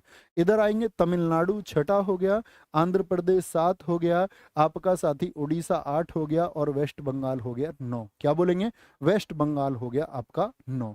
तो इधर कितने हैं पूर्वी तट पर? तो बोलेंगे भैया पश्चिमी तट पर कितने हैं? जो आपका वेस्टर्न कोस्ट है, जो पश्चिमी तट है, उस पर कितने हैं वेस्टर्न बैंक पर? तो आप कहेंगे 5 स्टेट हैं भैया, 5 स्टेट हैं। और जो पूर्वी तट है उस पर कितने हैं साथी आपका? तो पूर्वी तट पर बोलेंगे भैया 4 स्टेट हैं। तो समुद्र से सीमा लगने का क्रम क्या है? मुझे बताओ, सबसे लंबी समुद्री सीमा किस राज्य की है? सबसे लंबी जो साथी सी कोस्ट है आपका, सबसे लंबी जो समुद्री सीमा है वो किसका है? सबसे लंबी समुद्री सीमा। तो क्या बोलेंगे? GATM, GATM, गाओ तुम क्या बोलोगे? ये तो गुजरात का सबसे लंबा सीमा। फिर साथ ही आंध्र, ए से अरुणाचल तो नहीं कर दोगे, अरुणाचल समुद्र से नहीं लगाता, अरुणाचल उधर है। क्या बोलेंगे? आंध्र प्रदेश हो गया। टी से साथी तीसरे नंबर पर सीमा है तमिलनाडु की। किसकी? तमिलनाडु की है। और एम से साथी फिर आ जाता है आपका महाराष्ट्र। क्या बोलेंगे? महाराष्ट्र आ जाता है। गुजरात 1214 किलोमीटर की सीमा बनाता है, सबसे लंबी इसकी याद रख लेना। फिर 973 आंध्र प्रदेश, फिर 906 आपका तमिलनाडु और महाराष्ट्र 652। मुझे बताओ सबसे कम समुद्री सीमा किसकी है? सबसे कम 104 किलोमीटर, जिसके लिए कई बार डेटा 103 किलोमीटर का भी होता है। सबसे कम सीमा किसकी लगती है भैया? छुटकू सा गोवा है। सबसे कम, सबसे कम छुटकू सा गोवा है। मुझे बताओ सबसे लंबी सीमा कौन सा यूटी बनाता है? सबसे लंबी जो समुद्री सीमा है किस यूटी की है? सबसे लंबी समुद्री सीमा क्या बोलेंगे? सबसे लंबी सीमा जो है समुद्री सीमा की, यहाँ पर हम बात कर रहे हैं। हमारा क्या बोलेंगे? टॉपिक ही था समुद्री सीमा। तो समुद्री सीमा में साथी मुझे बताएं सबसे लंबा यूटी कौन है? अंडमान। क्या बोलेंगे? अंडमान की। और सबसे छोटा यूटी कौन है? तो सबसे छोटा जो यूटी है वो साथी होगा हमारा लक्षद्वीप, ये याद रखेंगे। और सबसे लंबी सीमा किसकी है? वो अंडमान निकोबार की है। बहुत इंपॉर्टेंट है। अभी बस इतना जानिए, धीरे धीरे सारी चीजें सिखाएंगे, ठीक है। भारत में कन्याकुमारी की अवस्थिति है। कन्याकुमारी भारत में कहाँ पर है? बोलेंगे जी भूमध्य रेखा के दक्षिण में है। अगर मैं साथी बात करता हूँ, भूमध्य रेखा मतलब पूरी जो पृथ्वी है उसकी जो 0 डिग्री लाइन है, भूमध्य रेखा के दक्षिण में है, या कर्क रेखा के उत्तर में भारत है, या फिर मकर रेखा के दक्षिण में है, या फिर भूमध्य रेखा के उत्तर में है। इधर उत्तर, इधर दक्षिण। अब मुझे बताओ ये 0 डिग्री है, तो भारत की सीमा कहाँ से शुरू होती है भैया? भारत की सीमा शुरू होती है 8 डिग्री 4 मिनट से। यानी भारत किधर है? भारत उत्तर की तरफ है। भारत किधर है? उत्तर की तरफ है। तो भूमध्य रेखा के उत्तर में भारत होगा। क्या बोलेंगे? यहाँ पर हमारा प्यारा देश भारत है। क्या बोलेंगे? यहाँ पर हमारा प्यारा देश भारत है। 8 डिग्री 4 मिनट। कुछ दोस्त तो ए बता रहे हैं बच्चों भूमध्य रेखा ये है, इक्वेटर इसको बोलते हैं, इसके दक्षिण में, मतलब भारत को आप दक्षिणी गोलार्ध में भेज रहे हैं। भारत के दक्षिणी गोलार्ध में नहीं जी, भारत जो है वो आपका नॉर्दर्न हेमिस्फेयर में, उत्तरी गोलार्ध में है भारत। किधर है दोस्त? भारत उत्तरी गोलार्ध में है। कभी गलती नहीं करनी है, कभी भी ये गलती आपसे नहीं होनी चाहिए। आगे आएंगे। निम्नलिखित द्वीपों में के युग्मों में कौन सा एक 10 अंश जलमार्ग द्वारा आपस में पृथक किया जाता है? 10 अंश के द्वारा, ठीक है, बताएंगे। 10 डिग्री चैनल द्वारा आपस में कौन सा बांटा जाता है? क्या बोलेंगे जी? कौन सा बांटा जाता है? गजब तरीके से बताएंगे। तो कौन सा है? सुमात्रा और जावा कह दूं, मालदीव और लक्षद्वीप, निकोबार और सुमात्रा भैया अंडमान और निकोबार, इन्हीं को बांटा जाता है 10 डिग्री चैनल के द्वारा। 8 डिग्री किस किस का विभाजन करता है? मालदीव और मिनिकॉय को। किसको? मालदीव और मिनिकॉय को। यहां पर मैं आपसे एक चीज जानना चाहूंगा, मुझे बताना, मालदीव और मिनिकॉय। 9 डिग्री पूछे लक्षद्वीप और मिनिकॉय को। किसको? लक्षद्वीप और मिनिकॉय को। और आपका 10 डिग्री मैं आपको बता ही चुका, अंडमान और निकोबार को। 11 डिग्री साथी बांटता है आपका अमीनी द्वीप, अमीनी द्वीप और साथी आपका किसको? कन्नूर को, जिसको कन्नौर भी हम कहते हैं। अभी मैंने एक चीज बताई आपको कि भारत कौन से गोलार्ध में है, बताएं। तो आप सबने कहा, यहां पर देख लेते हैं दोस्त एक बार, आप सबने कहा भारत किस गोलार्ध में है? आपने कहा कि भैया भारत जो है वो आपका उत्तरी गोलार्ध में है। ये बात ठीक थी। इसको हमने क्या बोला? भूमध्य रेखा। ये कितनी लाइन होती है? इसी को हम 0 डिग्री लाइन बोलते हैं। इसी को साथ ही हम इक्वेटर कहते हैं। क्या बोलते हैं? इक्वेटर कहते हैं। भारत कहाँ पर स्थित है दोस्त? भारत जो स्थित है दोस्त हमारा, वो याद रख लेना, भारत स्थित है हमारा, क्या कहेंगे जी? भारत स्थित है भैया हमारा कहाँ पर? उत्तरी गोलार्ध में। इतनी बात समझ में आई? अच्छा, ये जो भूमि है ये कहां से शुरू होती है ये आपको पता होना चाहिए। 8 डिग्री 4 मिनट से लेकर के, अच्छा ये जो भारत का यहां पर लाइन है ये कितना है? ये 37 डिग्री साथी आपका 6 मिनट है। ये सबको पता होना चाहिए। यानी मुझे बताओ 23 डिग्री जो उत्तरी होगी वो इन दोनों के बीच से गुजरेगी, हाँ या ना? भाई 23 डिग्री जो है वो 8 डिग्री और 37 डिग्री के बीच में कहीं आएगा। तो किसके पास आएगा ज्यादा? तो भैया 37 के पास आएगा। तो यानी 23 डिग्री से कौन सी गुजरती है हमारी यहां से? ये 23 डिग्री जो है साथी, इसको उत्तरी पे हम बोलते हैं, क्या बोलेंगे? कर्क रेखा। क्या बोलते हैं इसको? कर्क रेखा बोलते हैं। और साथी अगर कभी आपसे पूछे 23 डिग्री दक्षिण में क्या होगा? 23 डिग्री दक्षिण में साथी क्या होगा आपका? यहां पर मकर रेखा। तो कम से कम 3 इन रेखाओं का ज्ञान आपको अभी होना चाहिए। 0 डिग्री बिल्कुल बीचों बीच से बांट दे, ये क्या है आपका? ये भूमध्य रेखा। इसका जो ऊपर वाला भाग है ये उत्तरी गोलार्ध है, ठीक है। और इसका जो नीचे वाला भाग है साथी ये क्या है? ये दक्षिणी गोलार्ध है। इतनी बेसिक जानकारी अगली कक्षाओं के लिए याद रखेंगे? जी भैया याद रखेंगे। तो आगे चलें भैया, अगले प्रश्न पर आएंगे। भारत का सुदूरस्थ दक्षिणी बिंदु कौन सा है? बोलेंगे भाई फटाफट से, क्या बोलेंगे? 22 में क्या हो गया? एक बच्चा कह रहा है। अरे ठीक है भाई, बताओ भारत का सुदूरस्थ दक्षिणी बिंदु कौन सा है? फटाफट से बोलेंगे। गजब तरीके से, गजब तरीके से सब लोगों का उत्तर है सुदूरस्थ दक्षिणी बिंदु। तो यानी कि भारत में अगर हम साथी बात करते हैं आप लोगों से, तो आपसे पूछ रहा है वो कि भैया सबसे दक्षिणी बिंदु कौन सा होगा। मैप हमारे पास है, उसी का इस्तेमाल करेंगे। तो सबसे दूरस्थ बिंदु होता है आपका कन्याकुमारी।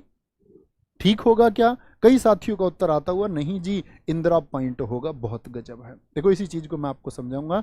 सुदूरस्थ जैसे बोला कि यानी कि सबसे जो दूर है, इसी को इंदिरा पॉइंट बोलते हैं, इसी को पिगमिलियन पॉइंट बोलते हैं। और इसी का और क्या नाम होता है बताएंगे? इसी को हम क्या बोलते हैं आपका? इसी को भैया हम पिगमिलियन पॉइंट बोलते हैं। पिगमिलियन पॉइंट इसी को कहा जाता है। और इसी को कहा जाता है दोस्त आपका पार्सन पॉइंट। क्या कहते हैं? पार्सन पॉइंट इसी का नाम है, पार्सन पॉइंट, पार्सन पॉइंट, ठीक है। और कन्याकुमारी को हम क्या बोलते हैं? कन्याकुमारी को बोलते हैं कैप कैमोरिन। क्या बोलते हैं? कैप कैमोरिन, इसी को बोलते हैं कन्याकुमारी को। अब आते हैं हम भारत के नक्शे पर। वापस देखना यहाँ से, ये चीजें तो अब मैं मिटा देता हूँ यहाँ से एक बार, है ना। यहाँ पर चलो मिटाने की भी जरूरत नहीं है। यहाँ देखो, ये भारत का सबसे उत्तरी बिंदु है। उत्तरी बिंदु कौन सा है साथी? बोलेंगे आपका, क्या बोलेंगे यहाँ से? अगर हम शुरू यहाँ से करते हैं, और दक्षिणी भूमि कहाँ पर है हमारी? यहाँ पर है। यानी यहाँ पर तो है हमारा कन्याकुमारी। तो अगर पूछे जमीनी अंतिम कौन सा है, जमीनी अंतिम कौन सा है, तो हमारा उत्तर आएगा साथी आपका कन्याकुमारी। और सबसे उत्तरी पूछ ले तो इंदिरा कॉल। यानी कॉल ऊपर से करनी है, कॉल ऊपर से करनी है, और कन्याकुमारी कहाँ है? नीचे है, ठीक है। ये इंदिरा कॉल हुआ। यही 8 डिग्री है, 8 डिग्री 4 मिनट है। और ये इंदिरा कॉल जो है इसकी स्थिति क्या है? वो 37 डिग्री और साथ ही आपका 6 मिनट है। अच्छा, सबसे पूर्वी पूछ ले, अरुणाचल में कौन सा होगा सबसे पूर्वी बिंदु? ई फॉर ईस्ट, वो किबिथु है। क्या होगा वो किबिथु होगा, अरुणाचल प्रदेश में होगा। इसकी स्थिति साथी बताइए मुझे, किबुथु की क्या होती है? तो इसकी स्थिति है पूर्वी देशांतर 97 डिग्री और 25 मिनट। क्या बोलेंगे? 97 डिग्री 25 मिनट। और सबसे जो पश्चिम है वो कौन सा है साथी? वो है हमारा यहाँ पर गुहार मोती। किस राज्य में है गुहार मोती बताएं? गुहार मोती भैया गुजरात में है। क्या बोलेंगे? गुहार मोती भैया यहाँ गुजरात में स्थित है। और इसकी अगर स्थिति की मैं बात करूं तो ये 68 डिग्री और 7 मिनट पर है। 68 डिग्री और 7 मिनट। चारों का साथी आपको अंशांशीय, ये क्या हो गया? भारत का अंशांशीय विस्तार हो गया। 8 डिग्री 4 मिनट से लेकर के 37 डिग्री 6 मिनट भारत का अंशांशीय विस्तार है। और अगर देशांतरीय विस्तार की मैं बात करूं तो 68 डिग्री 7 मिनट से लेकर के 97 डिग्री 25 मिनट तक भारत का देशांतरीय विस्तार है। याद रहेगा हमेशा? ओके, आगे चलेंगे। ये मैं उन साथियों के लिए भी बताता हूं जिनको याद नहीं होता, तो आपको उन साथियों का भी कहते हैं ना, मेहनती और जो ईमानदार होशियार छात्र होता है वो अपने कमजोर साथी का हाथ कभी नहीं छोड़ता, उसको भी साथ लेके चलता है। आगे आएंगे, बोलेंगे भी फटाफट से। भारत में सबसे पहले निम्नलिखित में से किस राज्य में सूर्य दिखाई देता है? निम्नलिखित में से किस राज्य में से सूर्य दिखाई देता है? बताएंगे भैया, फटाफट से बताएंगे सारे दोस्त, उत्तर देंगे। कौन सा राज्य है जिसमें सबसे पहले सूर्य दिखाई देता है? बोलेंगे तो क्या बोलेंगे? मिजोरम, असम, अरुणाचल प्रदेश या फिर नागालैंड होगा, या फिर नागालैंड होगा। तो क्या बोलेंगे? सूर्य सबसे पहले अरुणाचल, अरुण मतलब सूर्य का ही आंचल, सूर्य के आंचल को ही हम अरुणाचल कहते हैं। क्या सूर्योदय का टाइमिंग है यहाँ पर? बोलेंगे तो 4 AM, 4 AM 2 घंटा पहले लगभग। क्या बोलेंगे? 4 AM। और सूर्यास्त का समय है यहाँ पर 4 PM। ठीक है। किस गांव में ये होता है सबसे पहले? गांव कौन सा है? वो डोंग गांव है। क्या बोलेंगे? डोंग गांव में हमको ये जानकारी मिलती है। और डोंग गांव में साथी इसकी जो खोज हुई वो 1999 में हुई। कब हुई खोज? 1999 में हुई, ये याद रख लेना। भारत में सबसे अंत में सूर्यास्त कहाँ पर होगा? अब आप समझ गए होंगे, अगर उदय आपसे पूछा अरुणाचल तो सूर्यास्त कहाँ पर होगा? सबसे पहले, सबसे अंत में गुजरात में, गुहार मोती पर, किबुथु पर सबसे पहले सूर्य दिखेगा। भारतीय अर्थव्यवस्था कैसी है? भारतीय अर्थव्यवस्था कैसी है? क्या बोलेंगे? वो विकसित है, अविकसित है, विकासशील है या फिर पिछड़ी हुई है? तो क्या बोलेंगे भैया? अर्थव्यवस्था को समझने के लिए हम क्रम से चलेंगे तो सबसे पहले प्रश्न यही आते हैं। तो क्या बोलेंगे जी? ये डेवलपिंग है, विकासशील है। और विकासशील का मतलब क्या होता है? यानी कि ये आपका मिश्रित एक अर्थव्यवस्था है। और मिश्रित का मतलब होता है कि सार्वजनिक और निजी क्षेत्र का मिलन है। सार्वजनिक यानी कि आपका पब्लिक, और निजी अर्थात आपका प्राइवेट सेक्टर का क्या है? इसमें एक सह अस्तित्व है, दोनों साथ रहते हैं, सह अस्तित्व होता है इसमें, ये बात याद रख लेना। विकासशील की पहचान क्या है साथी? जैसे आजकल क्या होता है, एसएससी स्टेटमेंट के क्वेश्चन देने लग गया और बाकी एग्जाम में भी, वनडे एग्जाम में आने लगा है, तो बोलेगा आपसे भारत के विकासशील होने का प्रमुख कारण है कि यहाँ पर कृषि मुख्य व्यवसाय है। एक स्टेटमेंट दिया, क्या ये सही बात है? आप बताएं, यस और नो। मानते हैं इस बात को कि भारत में कृषि मुख्य व्यवसाय है? यहाँ की विशाल जनसंख्या भी एक कारण है, एक डेंस पॉपुलेशन जो यहाँ पर है साथी, उसको भी कारण मानते हैं या नहीं मानते?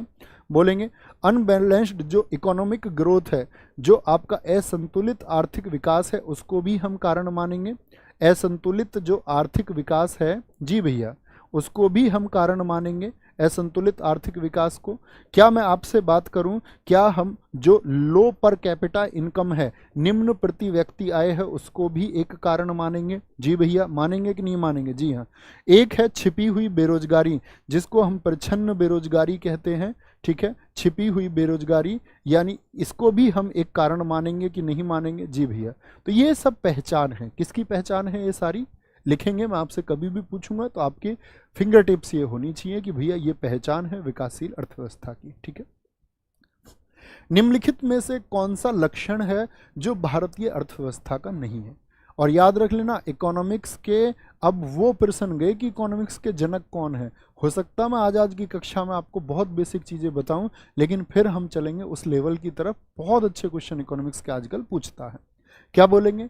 धन की न्यून कार्य ऊर्जा, बोले प्रति व्यक्ति कम आय, या फिर आपसे बोले पूंजी निर्माण की जो साथी आपका न्यून दर है, या फिर प्राकृतिक संसाधनों की जो कमी है। प्राकृतिक संसाधनों की जो कमी है बताएंगे एक बार, क्या इसमें कोई कारण है? बोलेंगे भाई फटाफट से, आगे आएंगे। लिखित में से कौन सा लक्षण जो भारतीय अर्थव्यवस्था का नहीं है? क्या कहेंगे? धन की न्यूनतम ऊर्जा कार्य क्षमता भारतीय अर्थव्यवस्था का उदाहरण है? जी हाँ, ये तो बिल्कुल है। प्रति व्यक्ति आय जो है हमारे यहाँ कम है साथी? जी हाँ। पूंजी निर्माण जो है साथी हमारे यहाँ पर कैपिटल को जो ग्रो करना, जो फॉर्मेशन है वो कमजोर है। लेकिन हमारे यहाँ भाई प्राकृतिक संसाधनों की कमी नहीं है, ये बात याद रखेंगे, हमारे यहाँ प्राकृतिक संसाधनों की कमी नहीं है। ठीक है, कोई दिक्कत, कोई परेशानी? आगे आएंगे। भैया क्लास को 1 घंटा 30 मिनट में कराए। बच्चों आज के शुरू के 15 मिनट जो हमारे गए हैं ना, वो चर्चा में गए हैं, वो सिलेबस डिस्कशन में गए हैं, तो वो 15 मिनट 1 घंटे 30 मिनट में हर रोज हो जाया करेगी। डोंट वरी भैया। एक बार नवटादोली को देखिए, मध्य प्रदेश, नवटादोली बिल्कुल मध्य प्रदेश में है साथी। प्रश्न संख्या बताएं कौन से में था, क्या हमने इसको गलत मार्क किया है?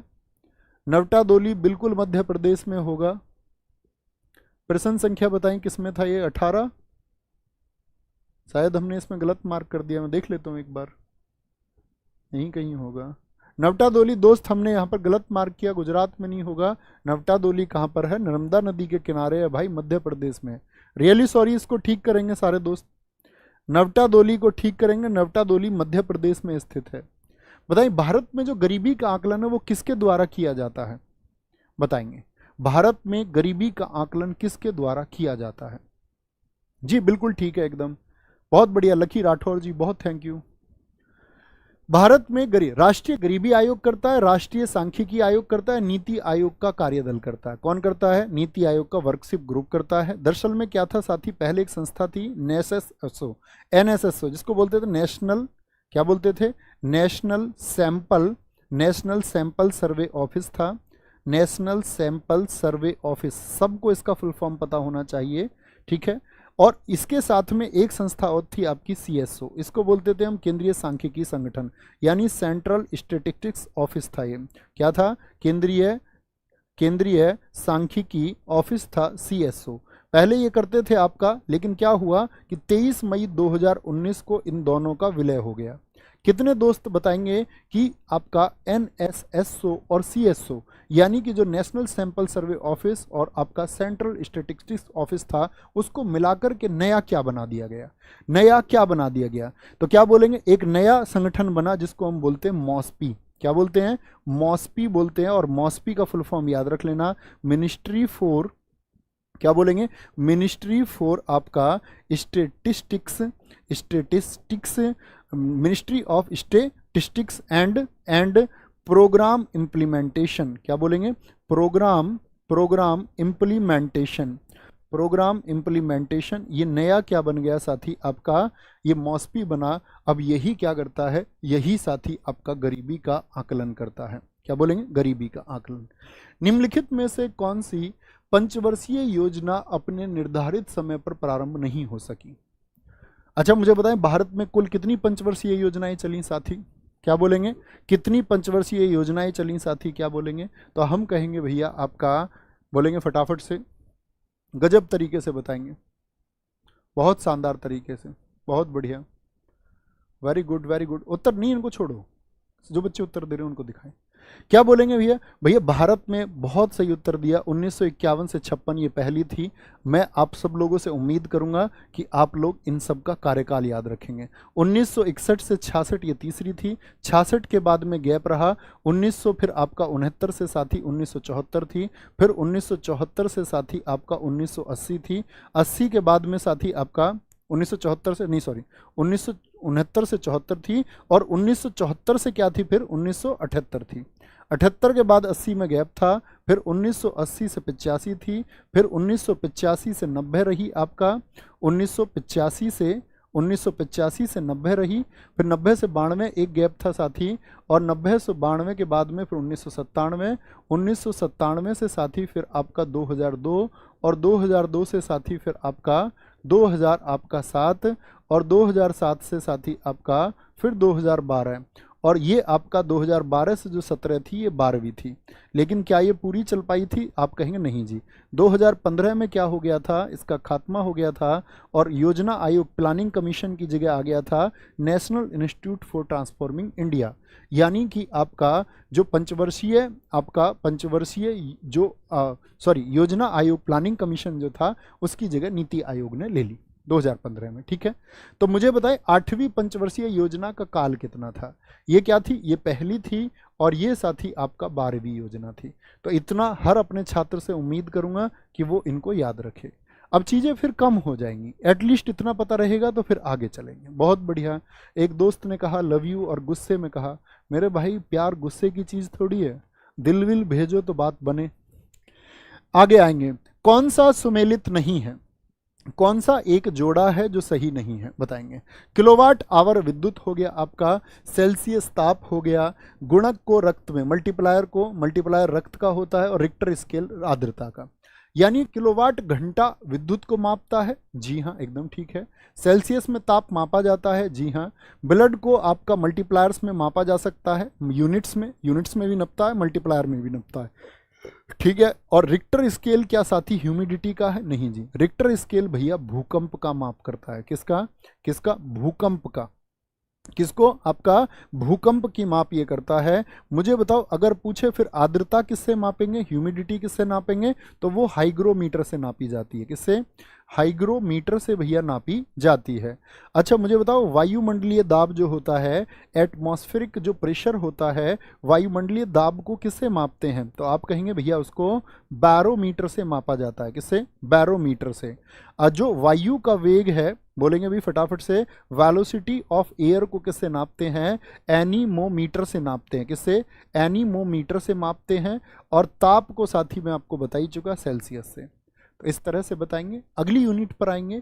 निम्नलिखित युग्मों में से कौन सा एक सही सुमेलित नहीं है, जो जोड़ा सही नहीं है? क्या होगा? दाब को किससे मापेंगे? पास्कल से मापा जाता है। लेंस की क्षमता को डायोप्टर में मेजर करते हैं। ऊष्मा और आपका साथी ऊर्जा को जूल में मेजर करते हैं। क्या? जी भैया दोनों को करते हैं। रेडियो एक्टिव पदार्थ की जो सक्रियता है वो क्यूरी में मापी जाती है। तो क्या बोलेंगे इसमें से कौन सा है जो सही सुमेलित नहीं है? तो रेडियो एक्टिव पदार्थ की जो सक्रियता है वो क्यूरी में नहीं मापी जाती। ठीक है, रेडियो एक्टिव क्या बोलेंगे? रेडियो एक्टिव सब्सटेंस की जो एक्टिविटी है उसको बैकुरल में मापते हैं। किस में मापते हैं? बैकुरल में मापते हैं। क्या बोलेंगे? उसको हम बैकुरल में मापेंगे। कुछ तो ए बता रहे हैं भाई, दाब का मात्रक पास्कल नहीं होता क्या? कितनी कॉमन बात है। तो क्या बोलेंगे? रेडियो एक्टिव पदार्थ की जो सक्रियता है, एक्टिविटी ऑफ रेडियोएक्टिव सब्सटेंस, वो बैकुरल में मापी जाएगी। ठीक है। जल का वाष्प में परिवर्तन कहलाता है। जल का वाष्प में परिवर्तन कहलाता है। ठीक है भाई, देखो मुझे नहीं पता आपकी किस टाइम कौन सी क्लास है क्या नहीं है।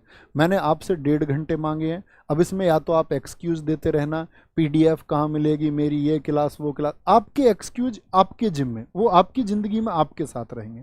मैं आपके लिए अपने बिजी शेड्यूल से 1.5 घंटे निकाल के लाया। उस 1.5 घंटे में क्वेश्चन के चुनाव, क्लास को तैयार करना, चीज़ों को, नए फैक्ट्स को याद करना, उसमें एक ऊर्जा लगती है, वो मैं समय आपके लिए निकाल के लाया हूँ। तो वो आप देखेंगे भाई आपका समय कहाँ कहाँ कैसे कैसे जाया होता है, या कहाँ पर आप उसका एडवांटेज लेते हैं या कैसे खर्च करते हैं। तो क्या बोलेंगे भैया? क्या बोलेंगे? जल का वाष्प में परिवर्तन क्या कहलाता है? तो क्या बोलेंगे भैया? भौतिक परिवर्तन है जी। फिजिकल मतलब चेंज है। भौतिक परिवर्तन वो सभी परिवर्तन होते हैं जिनमें उत्क्रमणीयता होती है, जो रिवर्सिबल होते हैं। यानी जल से भाप बनी तो भाप से जल बनेगा या नहीं बनेगा? यस और नो? जी बनेगा। जैसे मैं बोलूं जल से बर्फ बना दिया आपने, अगर मैं बर्फ को फिर से पिघला दूं तो साथी क्या फिर से बताएंगे एक बार, जल से फिर बर्फ, तो ये फिजिकल चेंज होगा कि नहीं होगा? मैंने किसी कॉपर से तांबे का एक वायर बना लिया पिघला करके, तो तार को फिर से मैं तांबे में बदल सकता हूं या नहीं? लोहे से मैं साथी आयरन से एक मैग्नेट बना लेता हूं, लोहे से एक चुंबक मैंने बना ली, रिवर्सिबल है या नहीं है? बताएंगे एक बार। जी भैया, अगर उत्क्रमणीयता है, रिवर्सिबल है, यानी कि वही अवस्था यदि वापस मिल जाए, लिख लो, वही अवस्था वापस प्राप्त हो जाए, वही अवस्था वापस मिले, तो क्या होगा? आपका फिजिकल चेंज होगा। तो केमिकल चेंज में तो फिर ऐसा नहीं होगा। जैसे दूध से दही बने, तो दही से दूध बना दोगे क्या वापस? अब भैया जादू से बना देंगे। जादू से नहीं बनाना है, ठीक है, विज्ञान से बनाना है। क्या बोलेंगे? दूध से दही, फल का पकना, फल का पकना, एक बार फल कच्चा और फिर पक गया तो पक के उसको फिर से कच्चा कर दोगे क्या? नहीं भैया, नॉट पॉसिबल। तो नॉट पॉसिबल जैसी चीजें यानी कि रिवर्सिबल नहीं है, वही अवस्था फिर से ना मिले तो वो आपका रासायनिक परिवर्तन। कागज को जला दो, ठीक है, किसी लव लेटर को, और कागज जल गया, राख बन गई, तो उसमें जो दिल बना हुआ था लाल वो फिर से नहीं मिलेगा, जो उसने स्केच से लक्सर से जो रंग भरा था वो नहीं मिलेगा उसमें, वो खत्म हो जाएगा। क्षारीय विलयन का पीएच मान होता है सदैव। क्या बोलेंगे? क्षारीय विलयन का पीएच मान कितना होता है?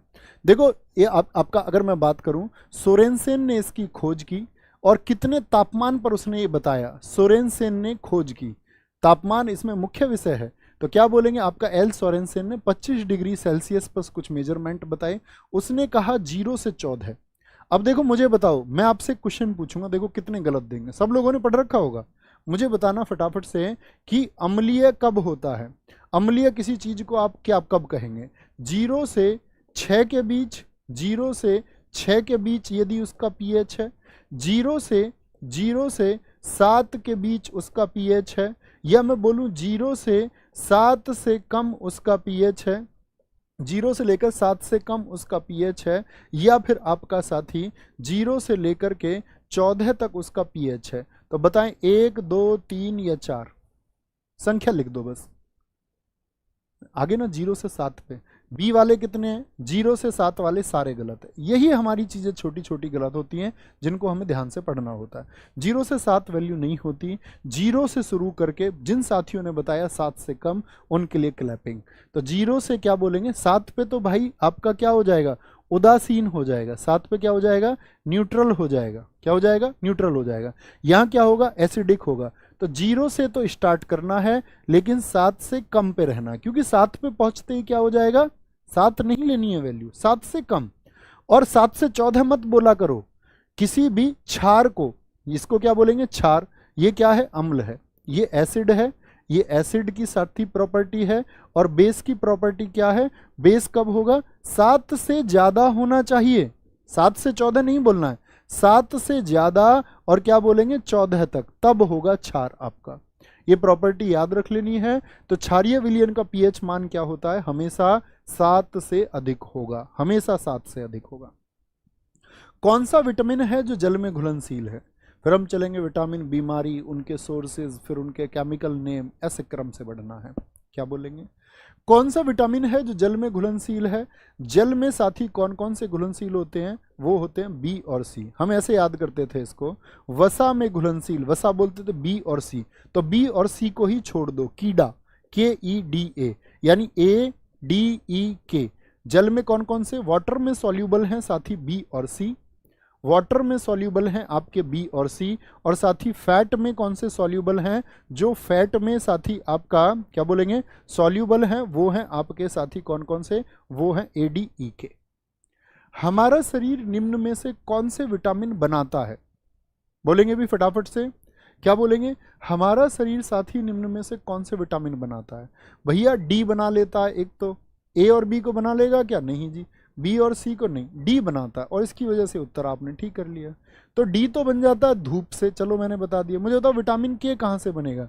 तो जो हमारा साथी इंटेस्टाइन में बैक्टीरिया है, हमारी आंत में जो जीवाणु है, वही क्या बनाता है?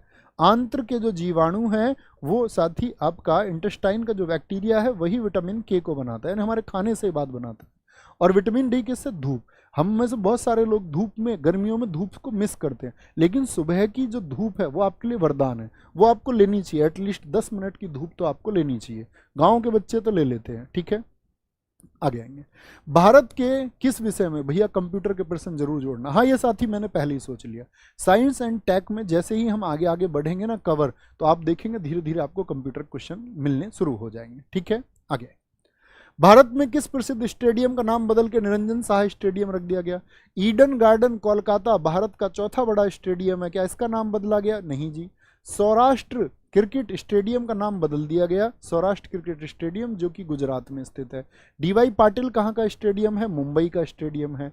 और आपका साथी क्या बोलेंगे? एम चिन्ना स्वामी स्टेडियम। आप लोग बताओ कहाँ पर है? तो स्वामी जी मैंने बताया था ना, ये दो स्टेडियम बड़ा कंफ्यूज करते हैं। ये बंगलुरु कर्नाटक में है। स्वामी जी कहाँ पर रहते हैं? स्वामी जी बंगलुरु में रहते हैं, ठीक है। ये कौन सा है? एम चिन्ना स्वामी। एक है चिदम्बरम स्टेडियम, वो साथी कहाँ का है? एम में चिदम्बरम, उसमें बच्चे बहुत कंफ्यूज होते हैं चिदम्बरम में और चिन्ना स्वामी। तो चिन्ना स्वामी बंगलुरु का है और चिदम्बरम कहाँ का है वो आप बताएंगे, ठीक है। आगे आएंगे, नेक्स्ट। वैज्ञानिक अनुसंधान के लिए जीडी बिड़ला पुरस्कार जीतने वाली जो पहली महिला वैज्ञानिक है वो कौन बनी है? तो पहली महिला वैज्ञानिक बन गई हैं अदिति सेंडे। ये साथी जो आपका जीडी बिड़ला पुरस्कार है, ये 50 वर्ष से कम के, कितने से कम होनी चाहिए? 50 एज से कम का कोई इंसान होना चाहिए, उसी को मिलेगा जीडी बिड़ला पुरस्कार, जिसकी शुरुआत हुई थी 1991 में। जीडी बिड़ला पुरस्कार की शुरुआत कब हुई थी? 1991 में हुई थी। और इनको जो मिला है, ये मिला है कंप्यूटिंग नवाचार के लिए। किसके लिए? कंप्यूटिंग नवाचार, यानी कि कंप्यूटिंग इनोवेशन के लिए इनको मिला है। किसके लिए? कंप्यूटिंग इनोवेशन, कंप्यूटिंग नवाचार के लिए इनको मिला है, ठीक है। कोई दिक्कत, कोई परेशानी? क्या हो गया? क्वेश्चन 29 क्या पूछ रहे हैं? अबे यार ठीक है भाई भाई भाई मेरे, ठीक है। आगे आएंगे, नेक्स्ट है। वर्ष 2024 के Dada Saheb Phalke international film festival awards में किसने बेस्ट फिल्म का पुरस्कार जीता है? बहुत बढ़िया तरीके से बताएं। तो किसने जीता? एनिमल ने, 12th फेल ने, पठान ने, या फिर जवान ने? तो किसने जीता है साथी? जवान मूवी ने जीता है दादा साहब फाल्के में। और सर्वश्रेष्ठ अभिनेता कौन बने? सर्वश्रेष्ठ अभिनेता वो शाहरुख खान। किस मूवी के लिए? जवान फिल्म के लिए। क्या बोलेंगे? शाहरुख खान को किस मूवी के लिए मिला? जवान फिल्म के लिए। सर्वश्रेष्ठ अभिनेत्री कौन बनी? बेस्ट एक्ट्रेस का अवार्ड दादा साहब फाल्के अवार्ड्स में किसको मिला? वो मिला नयनतारा को। किसको? नयनतारा को। किस मूवी के लिए? जवान फिल्म के लिए। अच्छा मुझे बताएं, सर्वश्रेष्ठ निर्देशक कौन रहा? बेस्ट डायरेक्टर कौन रहा? बेस्ट डायरेक्टर, डायरेक्टर बोले तो निर्देशक का अवार्ड किसको मिला है? जो मिला था आपका, किसको? एनिमल मूवी के लिए। किसके लिए? एनिमल मूवी के लिए मिला। और एनिमल मूवी के लिए किसको मिला? संदीप रेड्डी को मिला। किसको? संदीप रेड्डी को मिला साथी, ये याद रखना है। अच्छा मुझे बताएं, बेस्ट आपका विलेन का किसको मिला? बेस्ट विलेन का किसको मिला? वो मिला बॉबी देओल को। किस मूवी के लिए? समझ गए होंगे भैया, एनिमल के लिए ही मिला। किसके लिए? एनिमल के लिए ही मिला है, ठीक है। ये बेस्ट क्या बोलेंगे? Dada Saheb Phalke international film festival awards में मिले हैं। आईसीसी अवार्ड 2023 में किस पुरुष क्रिकेटर को साल का सर्वश्रेष्ठ खिलाड़ी का पुरस्कार मिला है? आईसीसी अवार्ड 2023 में तो किसको मिला है? पैट कमिंस को मिला है। और ये ऑस्ट्रेलिया के कप्तान है साथी। कौन है ये? ऑस्ट्रेलिया के कप्तान है साथी, ऑस्ट्रेलिया के कप्तान है। अच्छा अगर मैं बात करूं आपसे इस बार के आईसीसी अवार्ड्स की, तो याद रख लेना वो किसको मिला है 2023 में? PAT Cummins. अच्छा पैट कमिंस के बारे में एक और बात याद रखें, ये आईपीएल में दूसरे महंगे खिलाड़ी बने। मुझे बताओ आईपीएल में इस बार सबसे महंगा खिलाड़ी कौन बना? दूसरे महंगे खिलाड़ी ये बने। और सबसे महंगे खिलाड़ी कौन बने थे? इनकी जो बोली थी साथी वो 20.5 करोड़ थी, ठीक है। और सबसे महंगे खिलाड़ी मिशेल स्टार्क। सबसे महंगे जो बने इस बार कौन बने? वो बने साथी आपका मिशेल स्टार्क। और मिशेल स्टार्क की जो बोली गई थी वो गई थी 24.75 करोड़। किस टीम के लिए? Kolkata night Riders. और साथ ही पैट कमिंस थे आपका सनराइजर हैदराबाद के लिए। सनराइजर हैदराबाद के लिए। मुझे बताओ अगर मैं ओडीआई की बात करता हूं, ओडीआई की बात करता हूं, ओडीआई में अगर हम बात करें,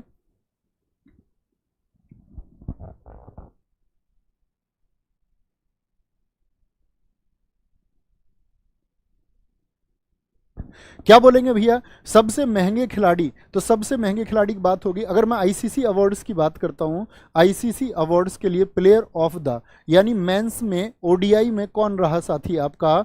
ओडीआई में बताओ मुझे, टेस्ट में बताओ, और साथ ही T20 में बताओ। ओडीआई में अपने विराट कोहली रहे। क्या बोलेंगे? चीकू। क्या नाम है इनका उपनाम? चीकू को इस बार ओडीआई में रखा गया। टेस्ट में साथी आपका उस्मान ख्वाजा। मुझे बताओ उस्मान ख्वाजा का संबंध किस टीम से है? उस्मान ख्वाजा दोस्त मेरे ऑस्ट्रेलिया से। और T20 में साथी आपका कौन? स्काई, सूर्य कुमार यादव भारत से। क्या बोलेंगे? Surya Kumar Yadav. S for Surya, K for Kumar, Y for Yadav, Surya Kumar Yadav आपका।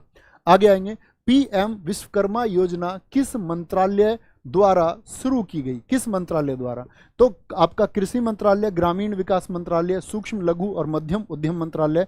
इसमें क्या होता है, जो साथी कामगार होते हैं, क्या बोलेंगे, जो साथी कामगार होते हैं उनको 15,000 रुपए की सहायता दी जाती है।